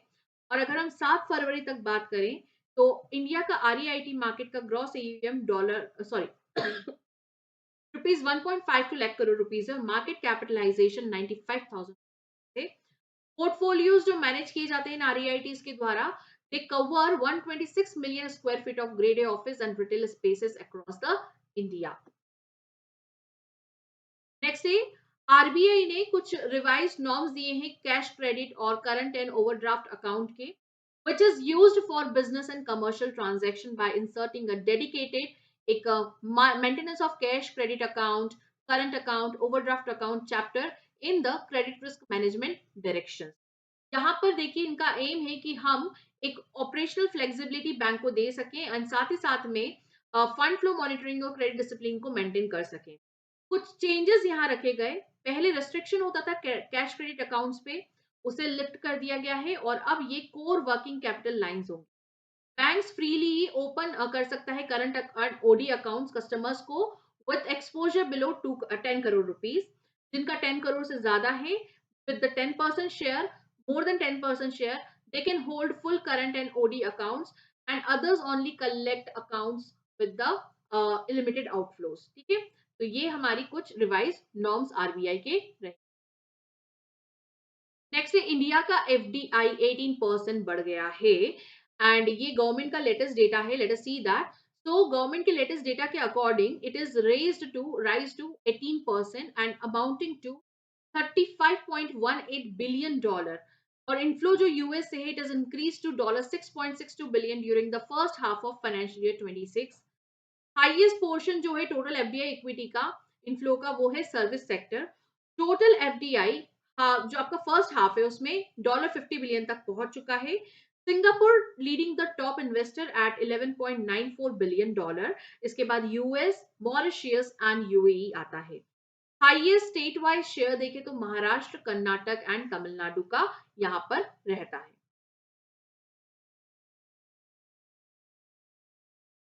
ओके, तो हमारी नेक्स्ट न्यूज है रवि रंजन जी, जिन्होंने एज अ बैंकर अपना करियर एसबीआई में इन्वेस्ट करा था। नाउ ये नए मैनेजिंग डायरेक्टर बन चुके हैं जो विनय एम टोसे जी को सक्सीड करेंगे। तो यहाँ पर नए एमडी बने हैं एसबीआई के रवि रंजन जी, जो कि अब विनय एम टोसे जी को सक्सीड करेंगे और ये 15 दिसंबर ऑनवर्ड्स इनका टेन्योर शुरू होने वाला है। देन अब एक रिपोर्ट आई है आरबीआई के अकॉर्डिंग, उनका बोलना है कि आउटस्टैंडिंग एजुकेशन लोन के टर्म्स पे जीएनपीए जो है that is a gross NPA public sector का, वो रिड्यूस हुआ है 7% से 2% पे।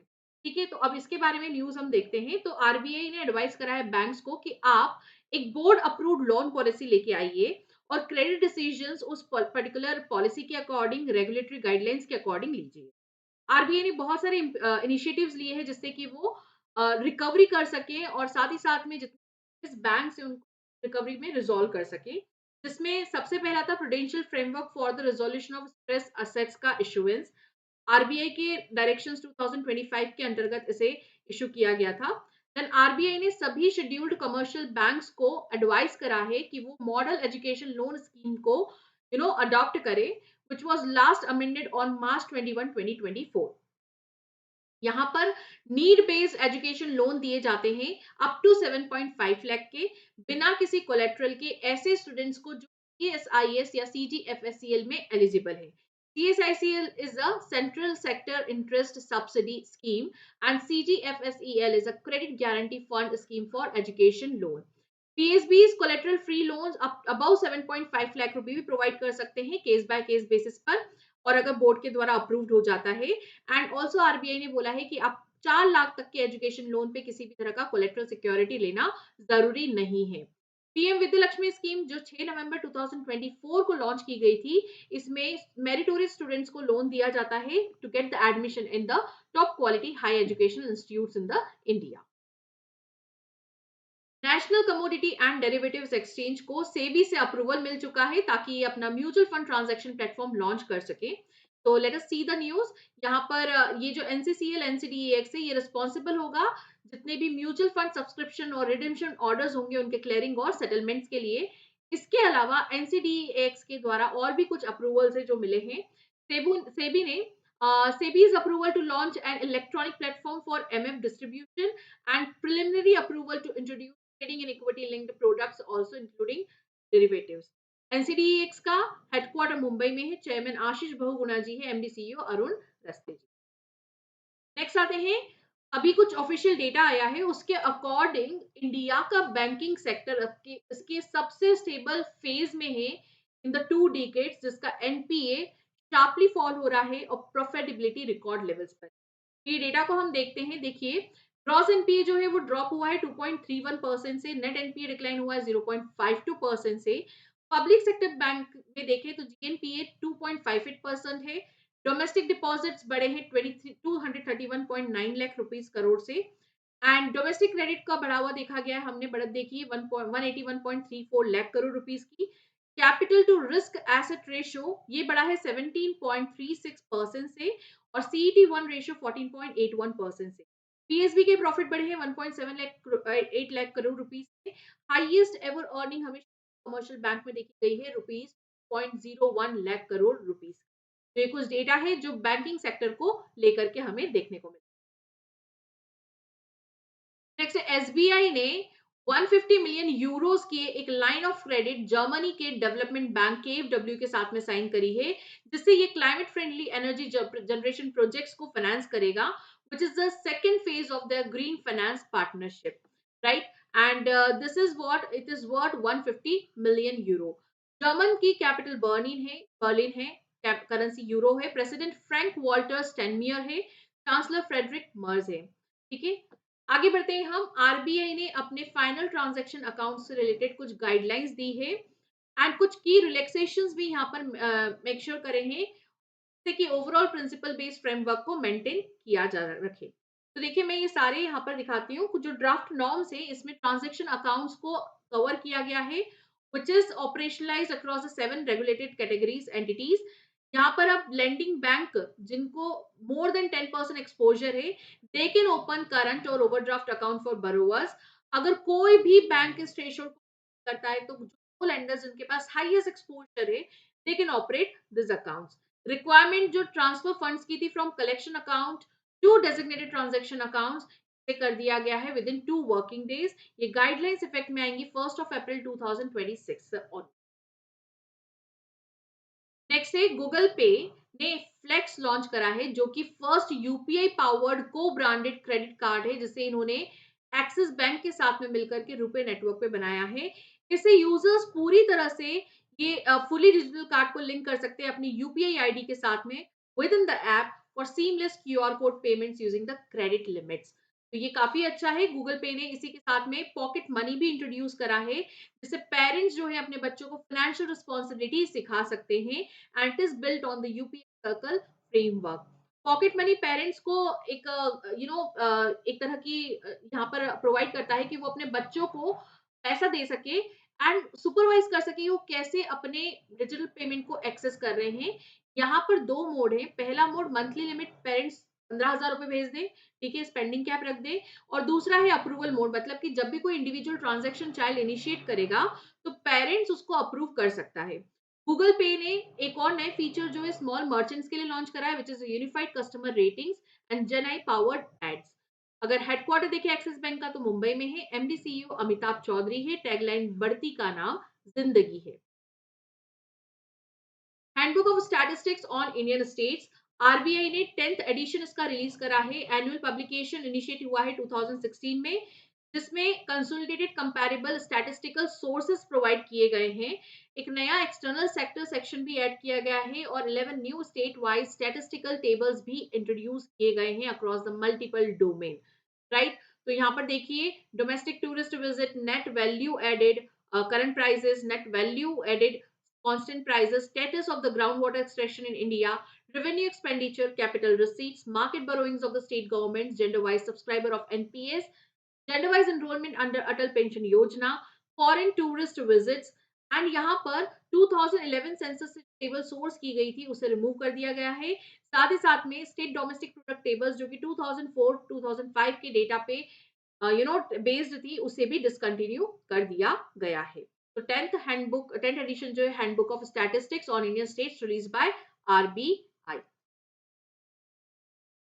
आईडीएफसी फर्स्ट बैंक, इन्होंने अपना IDFC first global saving account in USD and euro unveil करा है, जो स्पेसिफिकली नॉन रेजिडेंट इंडियंस के लिए बनाया गया है थ्रू गिफ्ट सिटी गुजरात। यहाँ पर ये डोमेस्टिक और एनआरआई सेविंग अकाउंट ऑफर करेंगे, जो स्पेशली डिजाइन होगा उन कस्टमर्स के लिए जो अपने सेविंग अकाउंट्स को फॉरेन करेंसी में ऑपरेट करना चाहते हैं, राइट। तो इट इज वेरी इंपॉर्टेंट, दोनों ही प्रिंसिपल और इंटरेस्ट अर्न जो होंगे वो फ्रीली और फुली ट्रांसफरेबल होंगे टू ओवरसीज बैंक अकाउंट। किसी भी तरह का रेमिटेंस फी नहीं होगा ट्रांसफर पे। इंटरेस्ट रेट यहाँ पर 4.75% का है and option to book USD and euro fixed deposit is also there.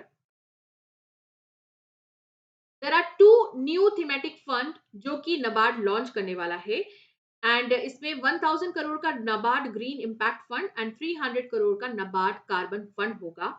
ये दोनों ही एग्रीकल्चर और क्लाइमेट टेक्नोलॉजी स्टार्टअप्स को सपोर्ट करना चाहते हैं। इनका मेन जो फंड्स है ये दोनों ही डेवलप किए गए हैं with the technical assistance from Intellecap, जो कि आविष्कार ग्रुप का ही पार्ट है।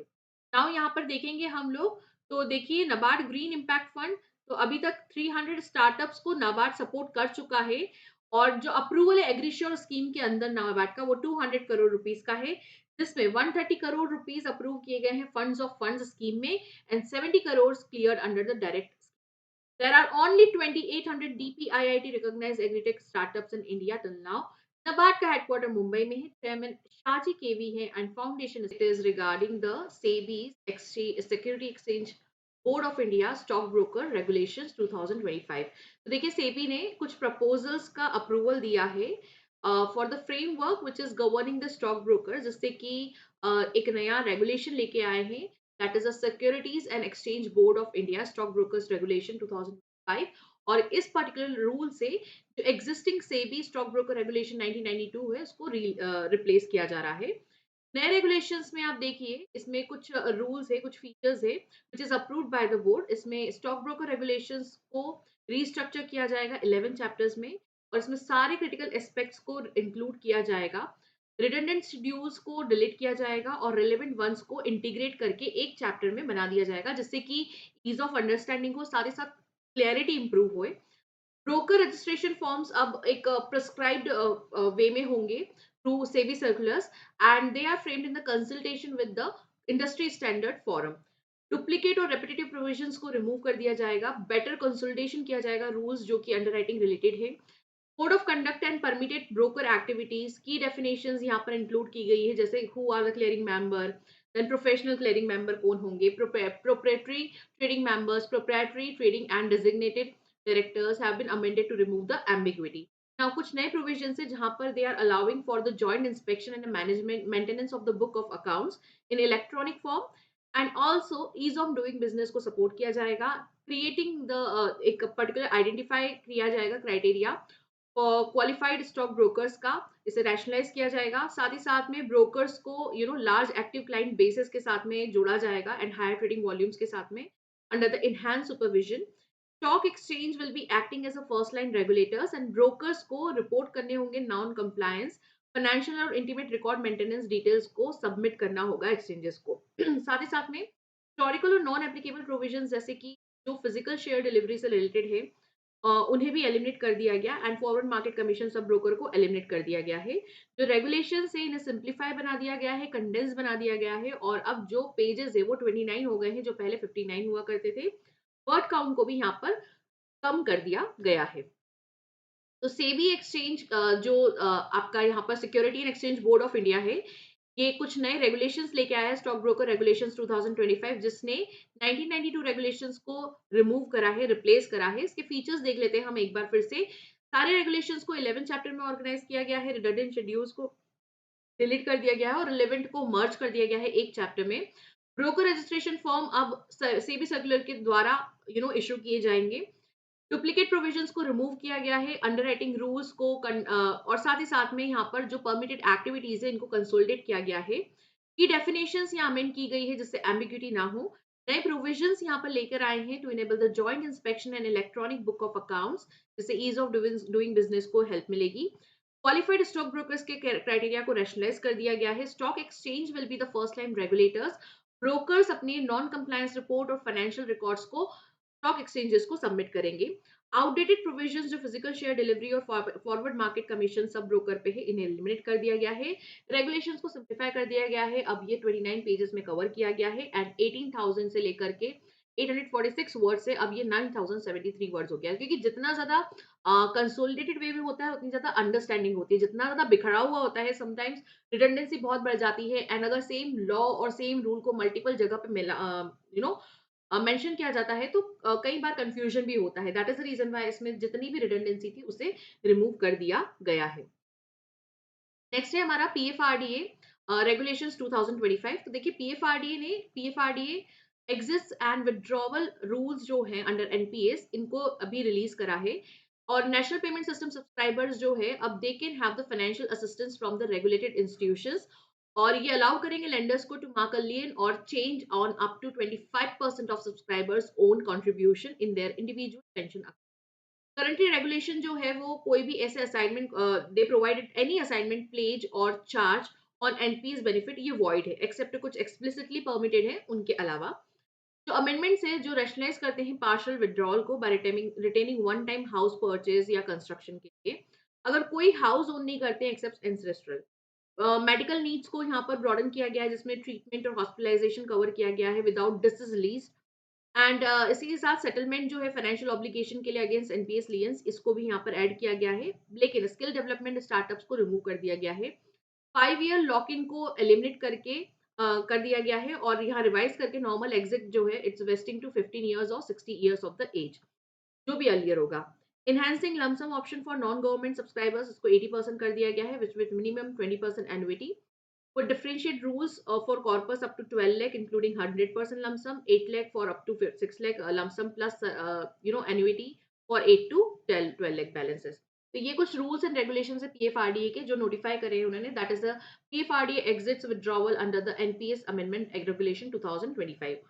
यहाँ पर एनपीएस सब्सक्राइबर्स को जो भी फाइनेंशियल असिस्टेंस है वो रेगुलेट इंस्टीट्यूशन से मिलेगा and they are allowing lenders to make a charge on up to 25% of subscribers own contribution in individual pension account। Currently अगर हम देखें तो जो प्लेज या फिर चार्ज है एनपीएस बेनिफिट पे ये वॉइड है एक्सेप्ट कुछ केसेस में जहां पर एनपीएस ट्रस्ट के द्वारा एक्सप्लिसिट परमिशन है। नए अमेंडमेंट्स देखें तो नॉर्मल एग्जिट वेस्टिंग जो है वो 15 इयर्स का होगा या एज 60 इयर्स जो भी पहले हो। और लमसम ऑप्शन जो है नॉन गवर्नमेंट सब्सक्राइबर्स के लिए वो बढ़ के 80% कर दिया गया है। पीएफआरडी का हेडक्वार्टर न्यू दिल्ली में है। चेयरपर्सन शिव सुब्रमण्यम रमन है और फाउंडेशन इसका 2003 में रखा गया था। चलिए आगे बढ़ते हैं। एयरटेल पेमेंट बैंक्स इन्होंने NPCI Bharat bill payment limited के साथ में एक पार्टनरशिप करी है जिससे ये ईवी वॉलेट रिचार्ज अनेबल कर दिया गया है ऑन भारत कनेक्ट प्लेटफॉर्म पे। नाउ यहाँ पर ये एयरटेल थैंक्स ऐप के थ्रू किया जाएगा। अभी तक जो ईवी ओनर्स थे ये वॉलेट पे रिलाय करते थे जो कि individual charging point operators allow कर रहे हैं। नाउ जब इंट्रोडक्शन है ईवी रिचार्ज कैटेगरी का, यूजर्स जो है यहाँ पर ईवी वॉलेट को डायरेक्टली एयरटेल थैंक्स ऐप से रिचार्ज कर सकते हैं। कस्टमर्स कुछ फीचर्स को एक्सेस कर सकते हैं selecting recharge EV option under pay bill section. तो there is a kind of partnership Airtel payment bank और एनपीबीएल का। जैसे ईवी वॉलेट रिचार्ज को भारत कनेक्ट प्लेटफॉर्म पे एयरटेल थैंक्स ऐप के थ्रू रिचार्ज किया जा सकता है। ईवी ओनर्स पहले जो इंडिविजुअल चार्जिंग ऑपरेटर्स होते थे, उन्हीं के वॉलेट्स पर रिलाय करते थे। Now users can top up their EV wallets directly through Airtel thanks app. MOF unveiled a new logo for regional rural banks. देखिए अभी एक नया लोगो आ गया है इसमें, और इसी के लिए इसको एक यूनिफाइड और सिंगल ब्रांड आइडेंटिटी बनाना है, इनको आइडेंटिटी हो इसकी। कुछ कलर्स चूज किए गए हैं जो इनके ऑब्जेक्टिव्स को डिफाइन करते हैं। जैसे डार्क ब्लू जो है फाइनेंसेस को, ग्रीन जो सिग्निफाई करता है लाइफ एंड ग्रोथ को। देन उसके बाद में अब यहाँ पे देखिए तो ये जो सिंबलाइजेस है ये पूरे फाइनेंशियल इंक्लूजन और रूरल डेवलपमेंट की तरफ अपना ऑब्जेक्टिव स्टेट करते हैं। वन स्टेट वन आरआरबी के हिसाब से देखें तो यहाँ पर 26 आरआरबीज है across 11 states, and presently 28 RRBs जो है जो नेशन को सर्व कर रहे हैं। They have extensive network of over 22,000 branch. If I talk about improvement in the efficiency of RRB, क्योंकि अमलगमेशन हुआ तो इसके बाद से काफी इंप्रूवमेंट देखने को मिला है। एंड अमलगमेशन मतलब क्या होता है, जब आप दो या दो से ज्यादा कंपनीज को कंबाइन करके एक नई कंपनी क्रिएट करते हैं। एंड ये मिनिस्ट्री ऑफ फाइनेंस ने अमलगमेशन प्लान को 2024 नवंबर में रोल आउट करा था। इसे डॉक्टर वीएस व्यास कमेटी के रिकमेंडेशन पे स्टार्ट किया गया था, on the flow of credit to agriculture related activities from the banking system. When we talk about RRBs, RRB को 1975 में स्टैब्लिश किया गया था, एक जो ऑर्डिनेंस प्रमलगेट किया गया था उसके प्रोविजंस के अंतर्गत। And it is under the regional rural bank act 1976। 5 RRB setup किए गए थे 2 अक्टूबर 1975 को, और जो पहला आरआरबी था वो था प्रथम बैंक, जिसे सिंडिकेट बैंक ने स्पॉन्सर करा था। और अगर हम इस पे शेयरिंग की बात करें तो 50% स्टेक आरआरबी में सेंटर होल्ड करता है, 35% आपके जो भी स्पॉन्सर्ड बैंक है वो, and 15% will be the state government share. और ऐसा बोला जाता है कि स्टेक डायल्यूशन के बाद में भी जो सेंटर और sponsored public bank sector bank है उसकी शेयर होल्डिंग 51% से नीचे नहीं जानी चाहिए। तो अभी यहाँ एक नए लोगो आया है आरआरबी के लिए, जिसमें दो कलर दिख रहे हैं हमको, एक डार्क ब्लू और एक ग्रीन। डार्क ब्लू सिग्निफाई कर रहा है finance and trust, green signifies life and growth. Total 28 RRBs हैं अभी हमारे पास में, 3 फेज में यह अमलगमेशन किया गया है, और इसे वीएस व्यास कमेटी के रिकमेंडेशन पे किया गया था, और आरआरबी का एस्टेब्लिशमेंट 1975 में हुआ था। फर्स्ट आरआरबी प्रथम बैंक है जो कि स्पॉन्सर किया जा रहा है सिंडिकेट बैंक के द्वारा। अगर हम यहाँ पर शेयरिंग देखें तो सेंटर का 50%, स्पॉन्सर बैंक 35%, स्टेट गवर्नमेंट 15%। चलिए नेक्स्ट है RBI central board of director approved risk based deposit of insurance framework for banks. तो आरबीआई के जो सेंट्रल बोर्ड ऑफ डायरेक्टर्स है उन्होंने risk based deposit insurance framework को अप्रूव कर दिया है। यहाँ पर आप देखेंगे तो इस अप्रूवल को देखा गया है जो संजय मल्होत्रा जी की ऑब्जर्वेशंस थी on the statement on development and regulatory policy, उसके बेसिस पर यहाँ पर ये चेंजेस किए गए हैं। देखिए यहाँ पर अभी प्रेजेंटली देखें तो it is an alternate to the existing flat rate premium based deposit insurance scheme. और ये फ्रेमवर्क जो है ये बैंक को हेल्प करेगा कि वो जितने ज्यादा साउंड फाइनेंशियली होंगे उतने ज्यादा वो सेव कर सकते हैं प्रीमियम पेड पे। ठीक है, तो यहाँ हम इसको एक क्विक रिवीजन दे लेते हैं। देखिए प्रेजेंटली अगर हम बात करें इंश्योरेंस कवरेज की तो ये लिमिटेड है 5 lakh rupees per deposit of each insured bank. Deposit insurance को इंक्रीज किया गया 5 लाख से, जो पहले 1 लाख हुआ करता था। 4 फरवरी 2020 ऑनवर्ड्स हम लोग 5 लाख का यहाँ increment. DICGC, it is operating flat rate premium based deposit insurance scheme since 1962। इस स्कीम में बैंक्स जो हैं फिर 12 पैसे पर 100 rupees of accessible deposit charge करता है। साउंड बैंक्स कम प्रीमियम चार्ज कर सकता है, और नॉट सो साउंड बैंक जो है 12 पैसे पे ही कंटिन्यू कर सकता है। And section 15(1) of DICGC act के अकॉर्डिंग DICGC जो है लिमिट बढ़ा सकता है टू 15 पैसा पर 100 rupees of deposit on insurance premium, लेकिन यहाँ पर उन्हें आरबीआई से अप्रूवल लेना होगा। चलिए, विभू प्रसाद कानूनगो जी जो कि फॉर्मर डिप्यूटी गवर्नमेंट गवर्नर थे आरबीआई के, नाउ अब यहाँ देखेंगे हम आईआईएफएल फाइनेंस ने इन्हें उनका चेयरमैन अपॉइंट करा है। तो यहाँ पर हमारे लिए इंपॉर्टेंट क्या है कि आईआईएफएल फाइनेंस के नए चेयरमैन कौन है, विभू प्रसाद कानूनगो जी, और यहाँ पर इसका हेडक्वार्टर है मुंबई में, एमडी निर्मल जैन जी है, और फॉर्मर डिप्यूटी गवर्नर है आरबीआई के, ये रह चुके हैं। चलिए आगे बढ़ते हैं। पीएनबी मेटलाइफ और पॉलिसी बाजार ने मिलकर के एक कोलैबोरेशन करा है, और PNB MetLife digi protect term plan को लॉन्च करा है, जो कि एक fully digital non linked non participating pure term insurance product है, जो टेलर किया गया है सैलरीड इंडिविजुअल्स के लिए in the tier 2 and tier 3 cities. ये 21% फर्स्ट ईयर प्रीमियम ऑफर करेगा, discount to address 91% life protection gap को यहाँ पर एड्रेस करना चाह रहा है, जिससे कि देखिए जिस तरह से फैमिली रिस्पॉन्सिबिलिटीज बढ़ रही हैं उसके तहत यहाँ पर ये पर्टिकुलर स्टेप लिया गया है, विच इज रियली नाइस। जो की फीचर्स इसमें इसमें आपका लाइफ कवर आएगा, terminal illness, accelerated benefit, special exit value, refunding all the premiums if exited early at no extra cost. This is really nice. And premium break option जो है, it is pausing payment for 12 months after the 3 years. And express claim payout of 3 lakh within 1 working day of post 3 year waiting period. ये काफी अच्छा है। तो यहाँ पर PNB MetLife और पॉलिसी बाजार ने PNB MetLife digi protect term plan को लॉन्च करा है, जो fully digital non linked non participating pure term insurance product है for salaried individual in tier 2 और 3 सिटीज। ये 21% first year premium discount offer करता है to address India 91% life protection gap.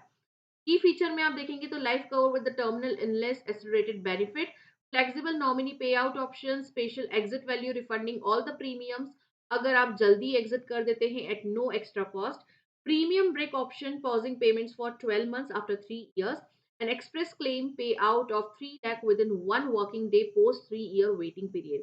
PNB MetLife का जो हेडक्वार्टर है वो है मुंबई में, एमडी सीईओ है समीर बंसल जी, स्टैब्लिशमेंट हुआ था 2001 में, हेडक्वार्टर है पॉलिसी बाजार का गुरुग्राम हरियाणा में, सीईओ है सरबवीर Singh ji. Now HCL take ने एक multi year strategic partnership ASN bank के साथ में अनाउंस करी है, जो कि फोर्थ लार्जेस्ट रिटेल बैंक है नीदरलैंड में एंड सर्विंग 3 million कस्टमर्स। तो ये जो न्यू स्ट्रेटेजी है सिंप्लीफाई एंड ग्रो, यहाँ पर एएसएन बैंक एम कर रहा है कि वो अपने आईटी आर्किटेक्चर को मॉडर्नाइज और स्टैंडर्डाइज करे, और इसी के लिए एचसीएल टेक उनकी हेल्प करने वाला है। तो मल्टी ईयर स्ट्रेटेजिक पार्टनरशिप जो एएसएन के आईटी इंफ्रास्ट्रक्चर को मॉडर्नाइज और स्टैंडर्डाइज करेगी, इसलिए एचसीएल टेक ने इसके साथ में एक पार्टनरशिप करी है। एचसीएल टेक का हेडक्वार्टर नोएडा यूपी में है, सीईओ सी विजय कुमार जी हैं, फाउंडर शिव नादर जी। आगे बढ़ते हैं। आरबीआई ने एक नई माइक्रोसाइट लॉन्च करी है ऑन इंडियन बैंक नोट्स, और इसका नाम है indiancurrency.rbi.org.in, और इसे रिप्लेस करा है पैसा बोलता है .rbi.org.in से। इससे लोगों को currency currency design, security feature, exchange processes को लेकर के पब्लिक अवेयरनेस बढ़ाई जाएगी। तो this is important, Indian currency .rbi.org. Next है, साउथ इंडियन बैंक ने रुपे एसआईबी पे टेक को लॉन्च करा है, जो कि compact NFC enable contactless sticker है, जो कि रुपे डेबिट कार्ड का ऑल्टरनेटिव रहेगा, और कस्टमर्स अपने स्मार्टफोन्स, वॉलेट्स, कार्ड होल्डर्स से इसे अटैच कर सकते हैं और टैप एंड पे ट्रांजैक्शन इजीली किया जा सकता है। 5,000 तक का आप पिनलेस पेमेंट कर सकते हो, और PIN based payment up to 1 lakh rupees किया जा सकता है यहाँ पर। तो this is really great one. एक रुपे एसआईबी पे टैग यहाँ पर किसने लॉन्च करा है? साउथ इंडियन बैंक ने। हेडक्वार्टर त्रिशूर केरला में चेयरमैन विजय कुरियन जी है, और MD CEO PR Seshadri. Next है PCTL, that is a payment Paytm cloud technology, जो कि 197 कम्युनिकेशन का ही एक होली ओन सब्सिडरी है। इन्होंने two step down incorporation of two step down wholly owned subsidiaries का यहाँ पर अप्रूवल दे दिया है, which is in the Indonesia and Luxembourg. ये प्रपोज एंटिटीज जो है अपने पेटीएम टेक्नोलॉजी के लाइक मर्चेंट पेमेंट्स और फाइनेंशियल सर्विसेज टैग को डिस्ट्रीब्यूट करेगी, इसको एक्सपेंशन जो है वो देखेगी, and they are planning to invest 25 crores in each of these two subsidiaries in one or more tranches. ठीक, तो यहाँ पर पेटीएम ने अपने स्टैक पेटीएम अरब पेमेंट्स में भी डाइल्यूट कर दिए थे, जो कि US based UAE based subsidiary है। एंड ऑल्सो यहाँ पर देखिए ट्रांजैक्शन में पेटीएम अरब पेमेंट्स जो है 76,862 शेयर्स इशू करेगा टू अब्बार ग्लोबल अपॉर्चुनिटी। तो यहाँ पर हमें दो तीन चीजें ध्यान रखनी है। पहला तो टीसीटीएल ने दो step down wholly owned subsidiaries जो इंडोनेशिया और लग्जमबर्ग में है, इसका इनकॉर्पोरेशन अप्रूव कर दिया है। इसमें इन्वेस्टमेंट 24 करोड़ रुपीस दोनों में लगाएगा, और पेटीएम ने अपने स्टेक्स को Paytm Arab payments LLC UAE based जो है इसमें डाइल्यूट कर दिए हैं through a strategic investment by Abbar global opportunities holding. Paytm का हेडक्वार्टर है नोएडा में, और एमडी सीईओ है विजय शेखर शर्मा जी। इसका फाउंडेशन रखा था 2010 में। नेक्स्ट है प्रधानमंत्री फसल बीमा योजना ऑपरेशनल गाइडलाइंस 2023। तो देखिए जो कुछ रिवाइज किए गए हैं इसकी गाइडलाइंस को, जिससे प्रोवाइड किया जा रहा है एस्क्रो अकाउंट के मैकेनिज्म के लिए, जहां पे स्टेट और यूटीज जो है उनको अपनी लायबिलिटीज को एडवांस में ही कमिट करना होगा by releasing their share of premium subsidy in advance. Escrow account को स्टेट अपनी मेंटेन करेगी और for the share in the premium subsidy और such other purpose as may be notified by the department of agriculture and farmer welfare from time to time. Now state और UTs जो है अपनी liabilities को हर season में advance में commit कर देगी through the release of 50% advance premium subsidy, जो प्रीवियस सीजन के करस्पॉन्डिंग होगा, उसकी प्रीमियम सब्सिडी के करस्पॉन्डिंग होगा उनके एस्क्रो अकाउंट में। Now concern insurance company confirm करेगी कि जो डिपॉजिट है एडवांस का, वो कंसर्न पर्टिकुलर जो आपकी जो एडवांस अपफ्रंट प्रीमियम जो कंसर्न स्टेट पे कर रही है एस्क्रो अकाउंट में चला गया है on subsidy module of national crop insurance board. ये सिर्फ ओपन होगा for enrolment upon the receipt of such confirmation. अभी तक देखें तो 20 आउट ऑफ 24 एफबीवाई इम्प्लीमेंटिंग स्टेट्स जो है उन्होंने अपने एस्क्रो अकाउंट्स ओपन कर लिए हैं और इसमें वो डिपॉजिट और डिसबर्समेंट्स कर रही हैं और जो भी प्रीमियम है सब्सिडी, प्रीमियम सब्सिडी है सिंस खरीफ 2025।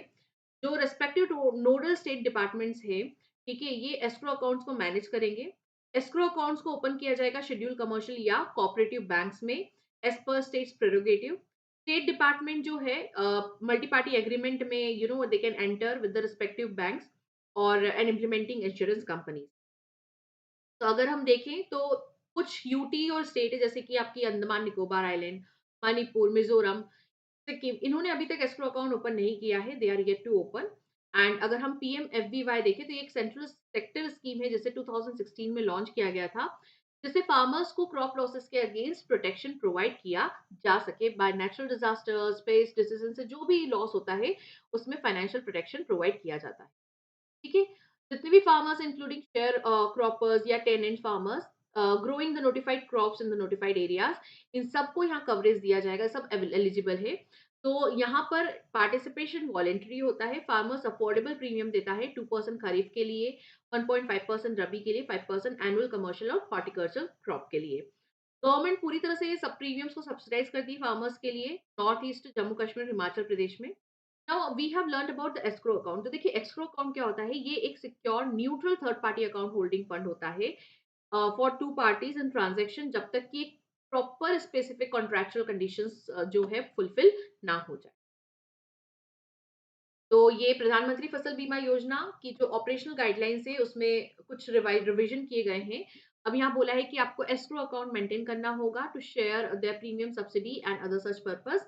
इंश्योरेंस कंपनी जो है दे कंफर्म की स्टेट्स जो है एडवांस अपफ्रंट प्रीमियम डिपॉजिट करेगा to NCIP subsidy modules escrow account में। अभी तक देखें तो 20 स्टेट्स ने ऑलरेडी ओपन कर लिया है। कुछ स्टेट्स हैं जिन्होंने अभी तक नहीं कराया, जैसे Manipur, Mizoram, Sikkim, Andaman Nicobar island. Escrow account एक तरह का स्पेशल अकाउंट होता है जो दोनों पार्टीज की जब तक कि वो जो कंडीशनल क्राइटेरिया है, स्पेसिफिक क्राइटेरिया वो फुलफिल ना हो जाए तब तक वो उसके लिए वो मनी वहां पर होल्ड करके रखता है।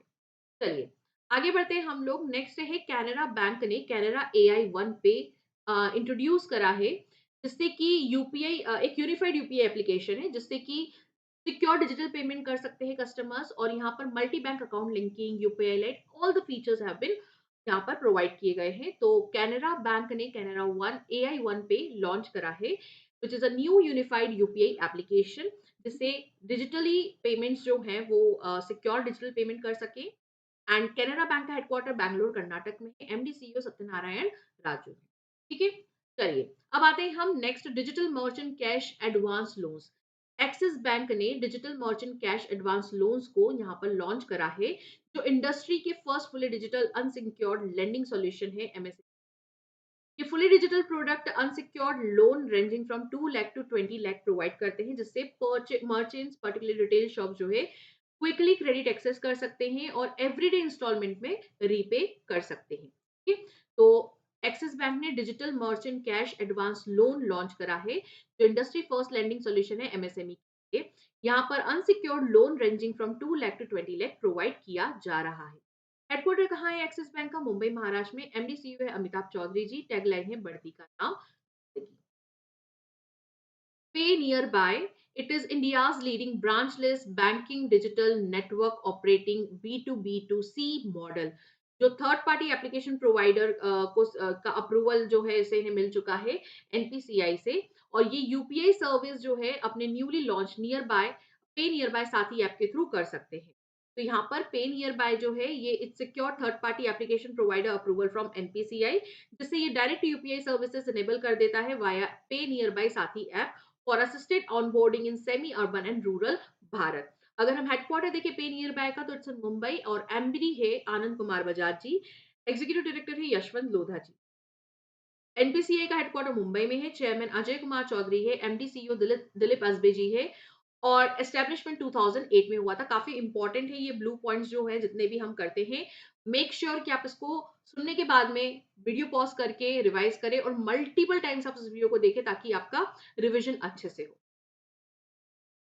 नाउ आरबीआई ने कुछ fresh set of measures announce करे हैं जिससे कि लिक्विडिटी कंडीशंस को जो अभी चल रही है उसे थोड़ा ईज किया जा सके, and now they are planning to inject 3 trillion over the next coming weeks through combination of open market operation and the foreign exchange swap. अभी इसके अंदर आरबीआई जो है गवर्नमेंट सिक्योरिटीज का परचेस करेगी थ्रू 2 ट्रिलियन थ्रू ओएमओस। यहाँ पर 4 equal tranches में हो ये होगा। इसी के साथ में 3 ईयर का USD INR buy sell swap agreement भी हो रहा है $10 बिलियन का। तो यहाँ पर देखिए अभी तक हम देखें तो RBI already 1.45 trillion durable liquidity inject कर चुकी है, and first half of the current calendar RBI has already included 9.5 trillion rupees into banking system. तो ये बहुत इंपॉर्टेंट है क्योंकि अगर पैसा आएगा तभी तो हम इकोनॉमी को और बूस्ट कर पाएंगे। नाउ लेटेस्ट डेटा के अकॉर्डिंग आरबीआई ने बताया कि जो फ्लो ऑफ मनी है ओवरसीज इंडियन से into the non resident India deposit scheme, it is moderated to 8.3 billion during April to October financial year 2026 from 11.9 billion the same. ये decline क्यों हुआ है? क्योंकि फॉरेन करेंसी का जो इनफ्लो है right into the foreign currency non resident account और FCNR deposits, ये यहाँ पर बहुत ज्यादा कम हो गया है। तो आउटस्टैंडिंग अगर हम एनआरआई डिपॉजिट देखें तो इट इज 168.78 बिलियन रहा है, एंड एनआरआई डिपॉजिट स्कीम में FCNR deposits, non resident external deposit and non resident ordinary deposits आते हैं। तो अमाउंट एफसीएनआर बी अकाउंट में देखा गया है वो $1.6 बिलियन रहा है जो पहले 6.1 बिलियन था। Outstanding amount for FCNRB amount account में रहा है $31.88 बिलियन। एनआरई डिपॉजिट इनफ्लो जो है जो कि $3.9 बिलियन रहा है, एंड आउटस्टैंडिंग एनआरई डिपॉजिट है $100.98 बिलियन। तो ये कुछ डेटा है हमारे लिए काफी इंपॉर्टेंट होता है। आगे आते हैं।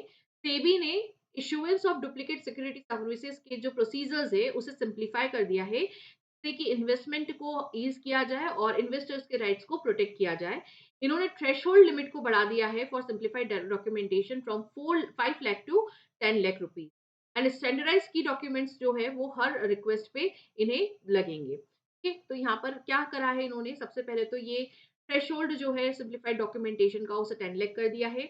इन्वेस्टर होल्डिंग सिक्योरिटीज जिसकी value up to 10 lakh rupees है, इनको अब एक standardised affidavit cum indemnity bond जो है सबमिट करना होगा। इन्वेस्टर्स इनकी सिक्योरिटी अप टू 10,000 रुपीज है, ये सिंपल अंडरटेकिंग ले सकते हैं प्लेन पेपर पे, और जिनकी 10 लाख से ज्यादा है उन्हें एडिशनल सेफगार्ड जो है उन पे अप्लाई होंगे।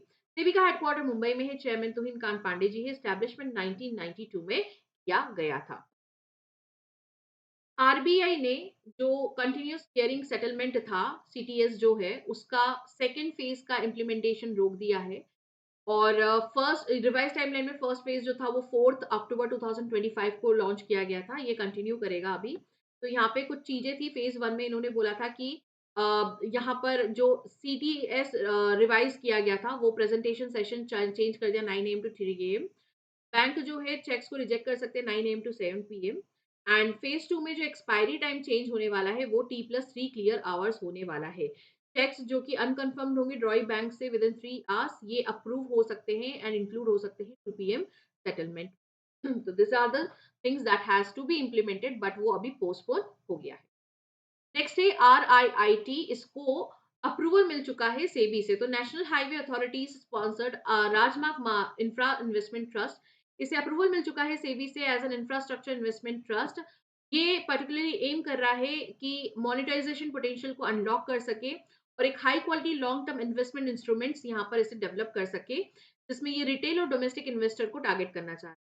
Earlier, NHAI had incorporated Rajmarg Infrastructure Investment Manager Limited as investment manager of RIIT. ये एस्टैब्लिश किया गया है which is a collaboration venture with equity participation from leading banks and financial institutions. अच्छा, अभी यहाँ पे देखेंगे तो इसके बारे में थोड़ा-सा हमको बस यही अच्छे से देखना है कि मिनिमम इन्वेस्टमेंट अमाउंट जो है किसी भी इंफ्रास्ट्रक्चर इन्वेस्टमेंट ट्रस्ट आईपीओ में वो 10 लाख रुपीज़ है और इंफ्रास्ट्रक्चर इन्वेस्टमेंट ट्रस्ट को सेबी के द्वारा सेबी रेगुलेशंस 2014 के द्वारा रेगुलेट किया जाता है और अगर हम 2007 में देखें तो आरईआईटीज़ को इंट्रोड्यूस किया था इंडिया में, राइट? एंड अगर हम यहाँ पे बात करें आरआईआईटी की तो एनआरवीवी के एमके राजेंद्र कुमार जो कि मेंबर हैं, उन्हें अपॉइंट किया गया है MD CEO additional charge of I RIIT. Okay, so the next news here is Reliance general insurance company को 1 करोड़ की पेनल्टी आईआरडीएआई ने लगाई है क्योंकि इन्होंने कुछ नॉर्म्स जो insurance intermediaries outsourcing activities corporate governance से रिलेटेड नॉर्म्स थे उन्हें वॉयलेट करा था एंड यहाँ पर देखिए इसमें और भी चीजें हैं जिसमें 5.16 crore to Glitterbug technology irregular payments के लिए 1.14 crore plus to Oriental insurance agent 2.92 crore plus to unlicensed Suvidha Infosys serve an excessive commission to Aditya Birla housing finance and IndusInd bank. तो यहाँ पर ये पेनल्टी लगाई है अभी रिलायंस जनरल इंश्योरेंस कंपनी पे 1 करोड़ की एंड क्योंकि इन्होंने जो इंश्योरेंस इंटरमीडियरीज और आउटसोर्सिंग एक्टिविटीज और कॉर्पोरेट गवर्नेंस रिलेटेड नॉर्म्स को वायलेट करा था। Now I have a question for all of you see बहुत सारी चीजें हम लोग यहाँ पढ़ रहे हैं बट थोड़ा सा आप लोगों को भी मेहनत करनी होगी। आईआरडीएआई के चेयरमैन कौन है? This is the question for you, you have to answer me.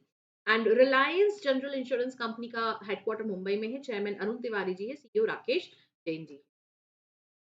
Now RBI ने एक रिपोर्ट रिलीज करी है regarding the trend and progress of banking in India, जहां पर बताया है कि जो सेक्टर का रेजिलेंस है with the balance sheet expansion यहाँ पर और यहाँ डिपॉजिट ग्रोथ देखने को मिली है, क्रेडिट एक्सपेंशन देखने को मिला है because of the core deposits amid the 7% slower borrowings and 9.2% investment rise. तो इसका डेटा हम एक बार देख लेते हैं। देखिए यहाँ कमर्शियल बैंक्स ने प्रॉफिट ग्रोथ अचीव करी है for the seventh consecutive year और it is for at 14.7%। Borrowings बढ़ी है 7% पे, इन्वेस्टमेंट है 9.2% से बढ़ा है। ग्रॉस एनपीए डिक्लाइन हुआ है 10.2%, नेट एनपीए डिक्लाइन हुआ है 10.6%। ग्रॉस एनपीए रेशियो इंप्रूव हुआ है 2.2%, नेट एनपीए रेशियो डिक्लाइन हुआ है 0.5%। Number of urban cooperative banks decline हुए हैं 15 से एंड अगर हम यहाँ देखें तो मर्जर हुआ है यहाँ पर 7 बैंक्स का और टोटल नंबर ऑफ मर्जर अगर हम देखें 2004 एंड 2005 ऑनवर्ड्स तो it has rise to 163। 8 NS non scheduled UCBs का लाइसेंस भी कैंसिल हुआ है फाइनेंशियल ईयर 25 में। यूसीबी की डिपॉजिट ग्रोथ बढ़ी है 5.2% से और क्रेडिट ग्रोथ भी बढ़ी है 6.7% से। ये सारा डेटा हमारे लिए इंपॉर्टेंट है, तो इसको आप मल्टीपल टाइम्स वीडियो को देखेंगे, it will be definitely in your mind. Now LIC ने स्ट्रैटेजिक कोलैबोरेशन सहज इंश्योरेंस सर्विस प्राइवेट लिमिटेड के साथ में अनाउंस करा है। ये एक होली ओन सब्सिडरी है सहज रिटेल की and it is a part of the Kanoria foundation initiative.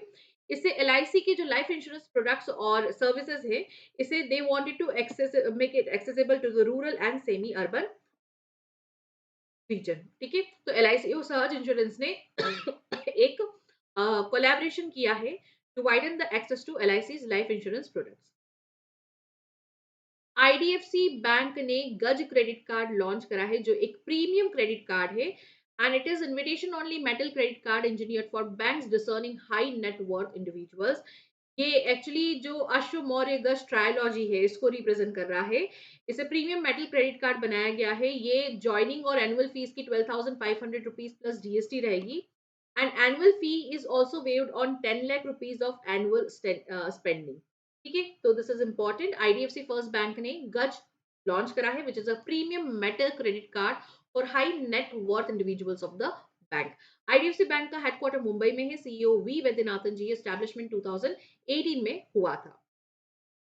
Next है Rediff.com जो कि इन्फीबीम एवेन्यूज की सब्सिडरी है। इसे National Payment Corporation of India से अप्रूवल मिल गया है for its third party application provider licence और इसी से वो अपना digital platform that is a Rediff pay अब लॉन्च कर सकती है। इस अप्रूवल के साथ में ही अगर हम देखें तो कंपनी ने अपना क्लोज्ड यूजर ग्रुप टेस्टिंग भी स्टार्ट कर दिया है। तो this is important essential step, आपको यूपीआई इकोसिस्टम में एंटर करने से पहले this has to be passed. तो Rediff.com को अप्रूवल मिल चुका है एनपीसीआई से फॉर रेडिफ पे विच is a digital payment platform. अच्छा, देयर इज वन पॉइंट यहाँ पर जो हमें ध्यान रखना है, ये इंडिया का first purely Indian owned UPI app होगा फाइनेंशियल वेलनेस पे फोकस करेगा by integrating standard payments. Headquarter कहाँ है इसका? मुंबई महाराष्ट्र में। सीईओ है अजित बालकृष्णन। आगे बात करते हैं Tata realty and infrastructure limited और डीबीएस बैंक ने एक ग्रीन लोन फैसिलिटी साइन करी है 1280 करोड़ की, and which has been availed by a special purpose vehicle that is behind the development of intelligent park Gurugram, Gurugram that is ultra modern 2.1 million square feet campus, जिसमें 4 towers होंगे under Tata realty flagship intelligent brand place. तो यहाँ पर देखेंगे हम DBS bank जो इसका sole advisor रहेगा एंड ग्रीन लोन कोऑर्डिनेटर रहेगा इस ट्रांजैक्शन के लिए। आगे बात करते हैं हम, आईएफसी ने $50 मिलियन कमिट करे हैं टू जीएफसीएल ईवी प्रोडक्ट्स लिमिटेड, जो कि गुजरात फ्लोरोकेमिकल्स लिमिटेड की ही सब्सिडरी है, जिससे ये इंडिया का पहला fully integrated battery material facility बनाना चाह रहे हैं भरूच में। तो यहाँ पर हमें क्या ध्यान रखना है, आईएफसी ने जीएफसीएल ईवी प्रोडक्ट्स के लिए $50 मिलियन कमिट करे हैं, जिससे इंडिया का first fully integrated battery material facility कहाँ बनाया जाए? गुजरात में बनाया जाए। आईएफसी का हेडक्वार्टर वॉशिंगटन में है, एमडी मक्ता डियोप है। आईएफसी के इंडियन हेड है वेंडी वार्नर, जो कि अगर हम बात करें आईएफसी तो ये वर्ल्ड बैंक का ही एक आर्म है। ओके, नाउ देखिए, वर्ल्ड बैंक की तरफ से, एशियन डेवलपमेंट बैंक की तरफ से कई सारे लोन्स जो कि अप्रूव किए गए हैं, they are very very important. तो यहाँ पर वर्ल्ड बैंक के board of director executive directors ने $100 मिलियन का लोन दो मेजर क्लीन एयर प्रोग्राम्स के लिए अप्रूव करा है। One is Uttar Pradesh clean air management program, जिसमें $299.66 मिलियन है, और Haryana clean air project for sustainable development with $300 million, जिसमें उनका एम है कि एयर क्वालिटी को इंप्रूव करना है, which is estimated 270 million people across the Indo Gangetic plains. और दोनों ही स्टेट में बिजनेस और जॉब हब यहाँ पर बनाना है। तो इसको हम क्विक रिवीजन कर लेते हैं। यूपी कैंप जो है यहाँ पर, दैट इज यूपी का air shed based cleaning air plan है, जिसमें मल्टी सेक्टर इन्वेस्टमेंट होगा। इसकी मेच्योरिटी पीरियड 10 ईयर्स की है, 2 ईयर्स का ग्रेस पीरियड है। एंड अगर हम एच सी ए पीएसडी की बात करें, which is Haryana clean air project for sustainable development, इसके लिए 3646 करोड़ रुपए स्टेट प्रोग्राम का पार्ट है, जिसकी मेच्योरिटी पीरियड 23.5 ईयर्स है, और 6 ईयर्स का ग्रेस पीरियड यहाँ दिया है। नेक्स्ट आते हैं हम, एडीबी ने $108 मिलियन का लोन अप्रूव करा है for which is a result based loan for Mizoram under the program supporting public health care system strengthening to achieve universal health care for Mizoram. यहाँ पर ये स्टेट पब्लिक हेल्थ सिस्टम को improve करना चाह रहे हैं, और मिजोरम का यूनिवर्सल हेल्थ केयर स्कीम जो है वो लॉन्च करना चाह रहे हैं, जिससे कि 1.38 मिलियन रेसिडेंट्स को इक्विटेबल एक्सेस मिल सके affordable high quality health service through a single cashless paperless insurance platform. यहाँ पर ये जितना भी सेंटर की प्रधानमंत्री जन आरोग्य योजना और स्टेट की Mizoram state health care scheme को एक अम्ब्रेला में ऑफर करेगा, यूनिफाई करेगा, and it is having official coverage offering the coverage of up to 5 lakh per family per year. ठीक है? तो यहाँ पर ये काफी इंपॉर्टेंट है। एडीबी ने $108 मिलियन का रिजल्ट बेस्ड लोन मिजोरम के लिए दिया है। हेल्थ केयर लोन है ये, और यहाँ पर ये ऑफर करेगा 5 lakh per family per year. And Mizoram जो है फर्स्ट है स्टेट इंडिया का जिसने इस तरह का कोई reform universal health care system में लिया है। एडीबी का हेडक्वार्टर मैंडलियों फिलीपींस में है। प्रेसिडेंट है मसातो कांडा एंड मेंबर्स है 69। मिजोरम की कैपिटल है ऐजवाल, सीएम है लाल दुहोमा, एंड गवर्नर है जनरल वी के सिंह। नाउ अब इंडिया और एडीबी ने 5 और लोन एग्रीमेंट साइन करे हैं, विच इज फॉर 2.2 बिलियन, जिससे कि ये कुछ डेवलपमेंट प्रोजेक्ट्स को सपोर्ट कर सके आपके असम, तमिलनाडु और मेघालय में। ठीक है, तो मैं इसको क्विकली इसके थ्रू बताती हूँ, स्मार्ट पॉइंट्स के थ्रू, बिकॉज यहाँ पे भी वही चीजें हैं। क्विक रिवीजन कर लेते हैं। एडीबी के साथ में 5 लोन एग्रीमेंट साइन करे हैं। टोटल इसका $2.2 बिलियन है आउटले। प्रधानमंत्री skilling and employability transformation through upgraded ITIs programme के लिए $846 मिलियन दिया है, जिसमें ये 650 इंडस्ट्रियल ट्रेनिंग इंस्टीट्यूट मॉडर्नाइज करेंगे and 5 national skill training institute को सेंटर ऑफ एक्सीलेंस में अपग्रेड करेंगे। Then accelerating affordable and inclusive rooftop solar system development program, which is sub program 1, इसके लिए $650 मिलियन रखा गया है टू बैक पीएम सूर्य घर मुफ्त बिजली योजना, जिससे कि रेसिडेंटल रूफटॉप सोलर जो है 10 मिलियन हाउस होल्ड तक 2027 तक पहुंचा सके। देन असम की टर्शरी हेल्थ केयर के लिए $398.8 मिलियन। चेन्नई मेट्रो के लिए $240 मिलियन रखा गया है, जिससे कि 20 किलोमीटर का एलिवेटेड और अंडरग्राउंड कॉरिडोर एक्सटेंड कर सके। Integrated eco tourism and sustainable agri based livelihood development in Meghalaya project के लिए $77 मिलियन रखा गया है, जिससे नेचर बेस्ड टूरिज्म को प्रमोट किया जा सके। नेक्स्ट है हमारा ओपीटीसीएल और नाबार्ड, इन्होंने एक एमओयू साइन करा है। OPCL is the Odisha power transport transmission corporation. इन्होंने जो है इस कोलैबोरेशन से फर्स्ट एवर प्रोजेक्ट फाइनेंसिंग करी है by NABARD to any state owned public sector undertaking. इस एग्रीमेंट में नाबार्ड ने लोन दिया है 1685.27 करोड़ का ओपीटीसीएल को, और इस पे इंटरेस्ट है 7.75% की है। ठीक है, तो यहाँ पर इनका काम क्या है बेसिकली, हाँ ये चाह रहे हैं कि ये ट्रांसमिशन प्रोजेक्ट्स में इन्वेस्ट करें, जहां पर रिमेनिंग अमाउंट जो है स्वैप करेंगे हाई कॉस्ट एग्जिस्टिंग लोन से। तो दिस इज इम्पोर्टेंट यहाँ पर। तो ये फर्स्ट एवर नाबार्ड का किसी state own public sector undertaking Orissa में एक प्रोजेक्ट फाइनेंसिंग है, और नाबार्ड और ओपीटीसीएल ने एमओयू साइन करा है फॉर 1685.27 करोड़ का। ठीक है। नाउ एडीबी ने अगेन यहाँ पर $4.258 बिलियन कमिट करे हैं in sovereign lending to India across 16 projects, जिससे कि ये वर्कफोर्स को स्किल कर सके, एंड साथ ही साथ रिन्यूएबल एनर्जी, अलग अलग जो इनके फैक्टर्स है उसमें। तो एक क्विक रिवीजन कर लेते हैं। तो $846 मिलियन जो है वर्कफोर्स स्केलिंग के लिए पीएम सेतु में दिया गया है for modernise industrial training institute. $650 million जो है पीएम सूर्य घर मुफ्त बिजली योजना रूफटॉप और सोलर के लिए। $775 water sanitation in Assam, Kerala, Sikkim and West Bengal के लिए। $79 million for Delhi Meerut rapid rail and Chennai Indore metros के लिए। $39.8 मिलियन असम को दिया गया है। $460 मिलियन महाराष्ट्र को दिया गया है, एंड ओवर 200 मिलियन जो है मेघालय और उत्तराखंड के इको टूरिज्म प्रोजेक्ट के लिए यहाँ पर कमिट किया है। ये सारे जो लोन्स है दे आर वेरी इंपॉर्टेंट, इनका डेटा बहुत इंपॉर्टेंट होता है। मल्टीपल टाइम्स आप इसको वीडियो को देखिए, विल हेल्प यू। अभी हमारे पास टाइम है, we have still time for RRB clerk. तो हम इसको अगर मल्टीपल टाइम्स देखेंगे तो डेफिनेटली ये डेटा हमारे लिए कम है। Now IRFC and DFCCIL. IRFC is the Indian Railway Finance Corporation, जो कि इंडियन रेलवेज की एक फाइनेंसिंग आर्म है। इन्होंने rupee term loan agreement sign करा है with the Dedicated Freight Corridor Corporation of India Limited के साथ में 9821, जिसमें ये एग्जिस्टिंग करेंसी लोन जो है, फॉरेन करेंसी लोन जो है रीफाइनेंस करेंगे from the world bank for eastern dedicated freight corridor project. तो ये हमारे लिए इंपॉर्टेंट है। इससे 2700 करोड़ रुपीस इंटरेस्ट जो है वो सेव होगा गवर्नमेंट का। तो this is very important.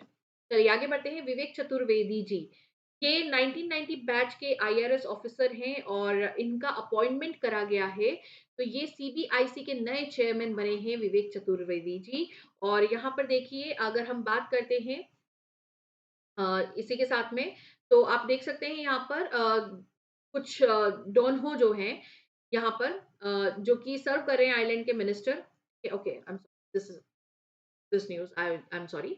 Okay, तो यहाँ पर देखिए ये सक्सीड करेंगे संजय कुमार अग्रवाल जी को। तो ये हमारे लिए इंपॉर्टेंट पॉइंट है, कौन अभी अपडेट हुआ है और किसने प्रीवियस ली होल्ड कर रखा था वो ऑफिस। ठीक है। नेक्स्ट है वर्ल्ड ग्रुप ने पास्कल डॉनहो को अपना मैनेजिंग डायरेक्टर अपॉइंट करा है and chief knowledge officer appoint. World Bank की बात करें तो वर्ल्ड बैंक 1944 में क्रिएट करा था, और इसे it is was developed as International Bank for Reconstruction and Development along with the International Monetary Fund. बाद में आईबीआरडी वर्ल्ड बैंक बन गया, और आईबीआरडी और इंटरनेशनल डेवलपमेंट एसोसिएशन मिलकर के वर्ल्ड बैंक बनाए थे, जिससे कि financing, policy advice, technical assistance provide किया जाता है। नाउ वर्ल्ड बैंक के अंदर 5 डेवलपमेंट इंस्टीट्यूशन है। कौन-कौन से हैं? IBRD, IDA, IFC, multilateral guarantee agency and international centre for the settlement of international investment dispute. तो हमारे लिए इंपॉर्टेंट है कि जो नए MD and chief knowledge officer बने हैं वर्ल्ड बैंक ग्रुप के, वो हैं पास्कल डोनो है, और ये मिनिस्टर ऑफ फाइनेंस है आयरलैंड के। इन्हें यूरोपियन ऑफ द ईयर का अवार्ड भी मिल चुका है। फ्रांस से इन्हें शेवलियर डी लीजेंड ऑनर का अवार्ड मिल चुका है। और वर्ल्ड ग्रुप में 5 डेवलपमेंट इंस्टीट्यूट होते हैं। आपको जल्दी से इन पांचों का नाम मुझे चैट बॉक्स में लिख करके बताना है। नेक्स्ट है अजय कुमार शुक्ला जी, जो कि नए मैनेजिंग डायरेक्टर और सीईओ रहे बने हैं basically PNB finance, housing finance के। तो ये हमें ध्यान रखना है। Who is the new CEO and MD of PNB housing finance? Ajay Kumar Shukla ji, और इन्होंने गिरीश गुप्ता जी को सक्सीड किया है। अश्विनी कुमार तिवारी, जो कि अभी now it is he is being reappointed as the MD of State Bank of India, और इनका टर्म जो है एंड होने वाला था 27 जनवरी 2006, और इनको 31 दिसंबर 2027 में इनका टर्म तो रीअपॉइंटमेंट हुआ है अश्विनी कुमार तिवारी जी का एसबीआई की एमडी में। अब हम कुछ इंपॉर्टेंट एक्विजिशंस और मर्जर्स देख लेते हैं। देखिए, सबसे पहले आरबीआई ने एचडीएफसी बैंक और उसके ग्रुप एंटिटीज को अप्रूवल दे दिया है कि वो जो आपके इंडसइंड बैंक है उसमें 9.5% का पेड अप शेयर कैपिटल या वोटिंग राइट्स जो है होल्ड कर सकते हैं। ये 1 ईयर के लिए वैलिड होगा, अप्रूवल अंटिल दिसंबर 14 2000। प्रोटियन ई गवर्नर ई जीओवी टेक्नोलॉजी ने एनएसडीएल पेमेंट्स में 4.9% स्टेक्स एक्वायर करे हैं। एमयूएफजी बैंक लिमिटेड जो कि जापान का लार्जेस्ट बैंक है, which is a part of the Mitsubishi UFJ financial group, ये एक्वायर कर रहा है 20% stake in Shriram finance on fully diluted basis. एक बार अगर ये ट्रांजेक्शन हो जाएगा तो ट्रांजेक्शन जो है लार्जेस्ट फॉरेन इन्वेस्टमेंट होगा इंडिया के किसी एनबीएफसी सेक्टर में। सीसीआई ने ब्लैकस्टोन प्लान को अप्रूवल दे दिया है कि वो 9.9% फेडरल बैंक में स्टेक्स को एक्वायर कर सकता है through warrants purchase by its affiliate. Then UAE based fintech for payment Paytm Arab payment step down subsidiary of 197 communication, इन्होंने भी 49% स्टेक का सेल जो है अप्रूव कर दिया है in the company to Abu Dhabi based Abbar global opportunity holding limited. Next है, Indian government ने ग्रीन शू ऑप्शन का यूज करा है, जैसे ओवर सब्सक्रिप्शन, जैसे ये एडिशनल 1% स्टेक को सेल कर सके, विच is a totalling person in Indian overseas bank via offer for sale, जिससे कि ये सिग्निफिकेंट कैपिटल को रेज कर सकते हैं। तो ये कुछ इंपॉर्टेंट हमारे लिए मर्जर्स और एक्विजिशन है। यहाँ पर हमारा banking affairs and financial affairs complete होता है। एंड ये आप लोगों के जो भी एग्जाम्स आने वाले हैं अभी नेक्स्ट 1 और 2 मंथ्स में, के लिए बहुत बहुत इंपॉर्टेंट होने वाला है ये particular section. So I hope you liked it. Do let me know in the comment section, and also there are list that you can go through. Playlist में जाइए आप, प्लेलिस्ट में आपको मंथली कंपाइलेशन देखने को मिल जाएंगे, RBI drill, PFA, appointments and awards. तो यहाँ पर हम इस सेशन को एंड करते हैं। Thank you so much for watching the video. Stay tune for the part. Thank you.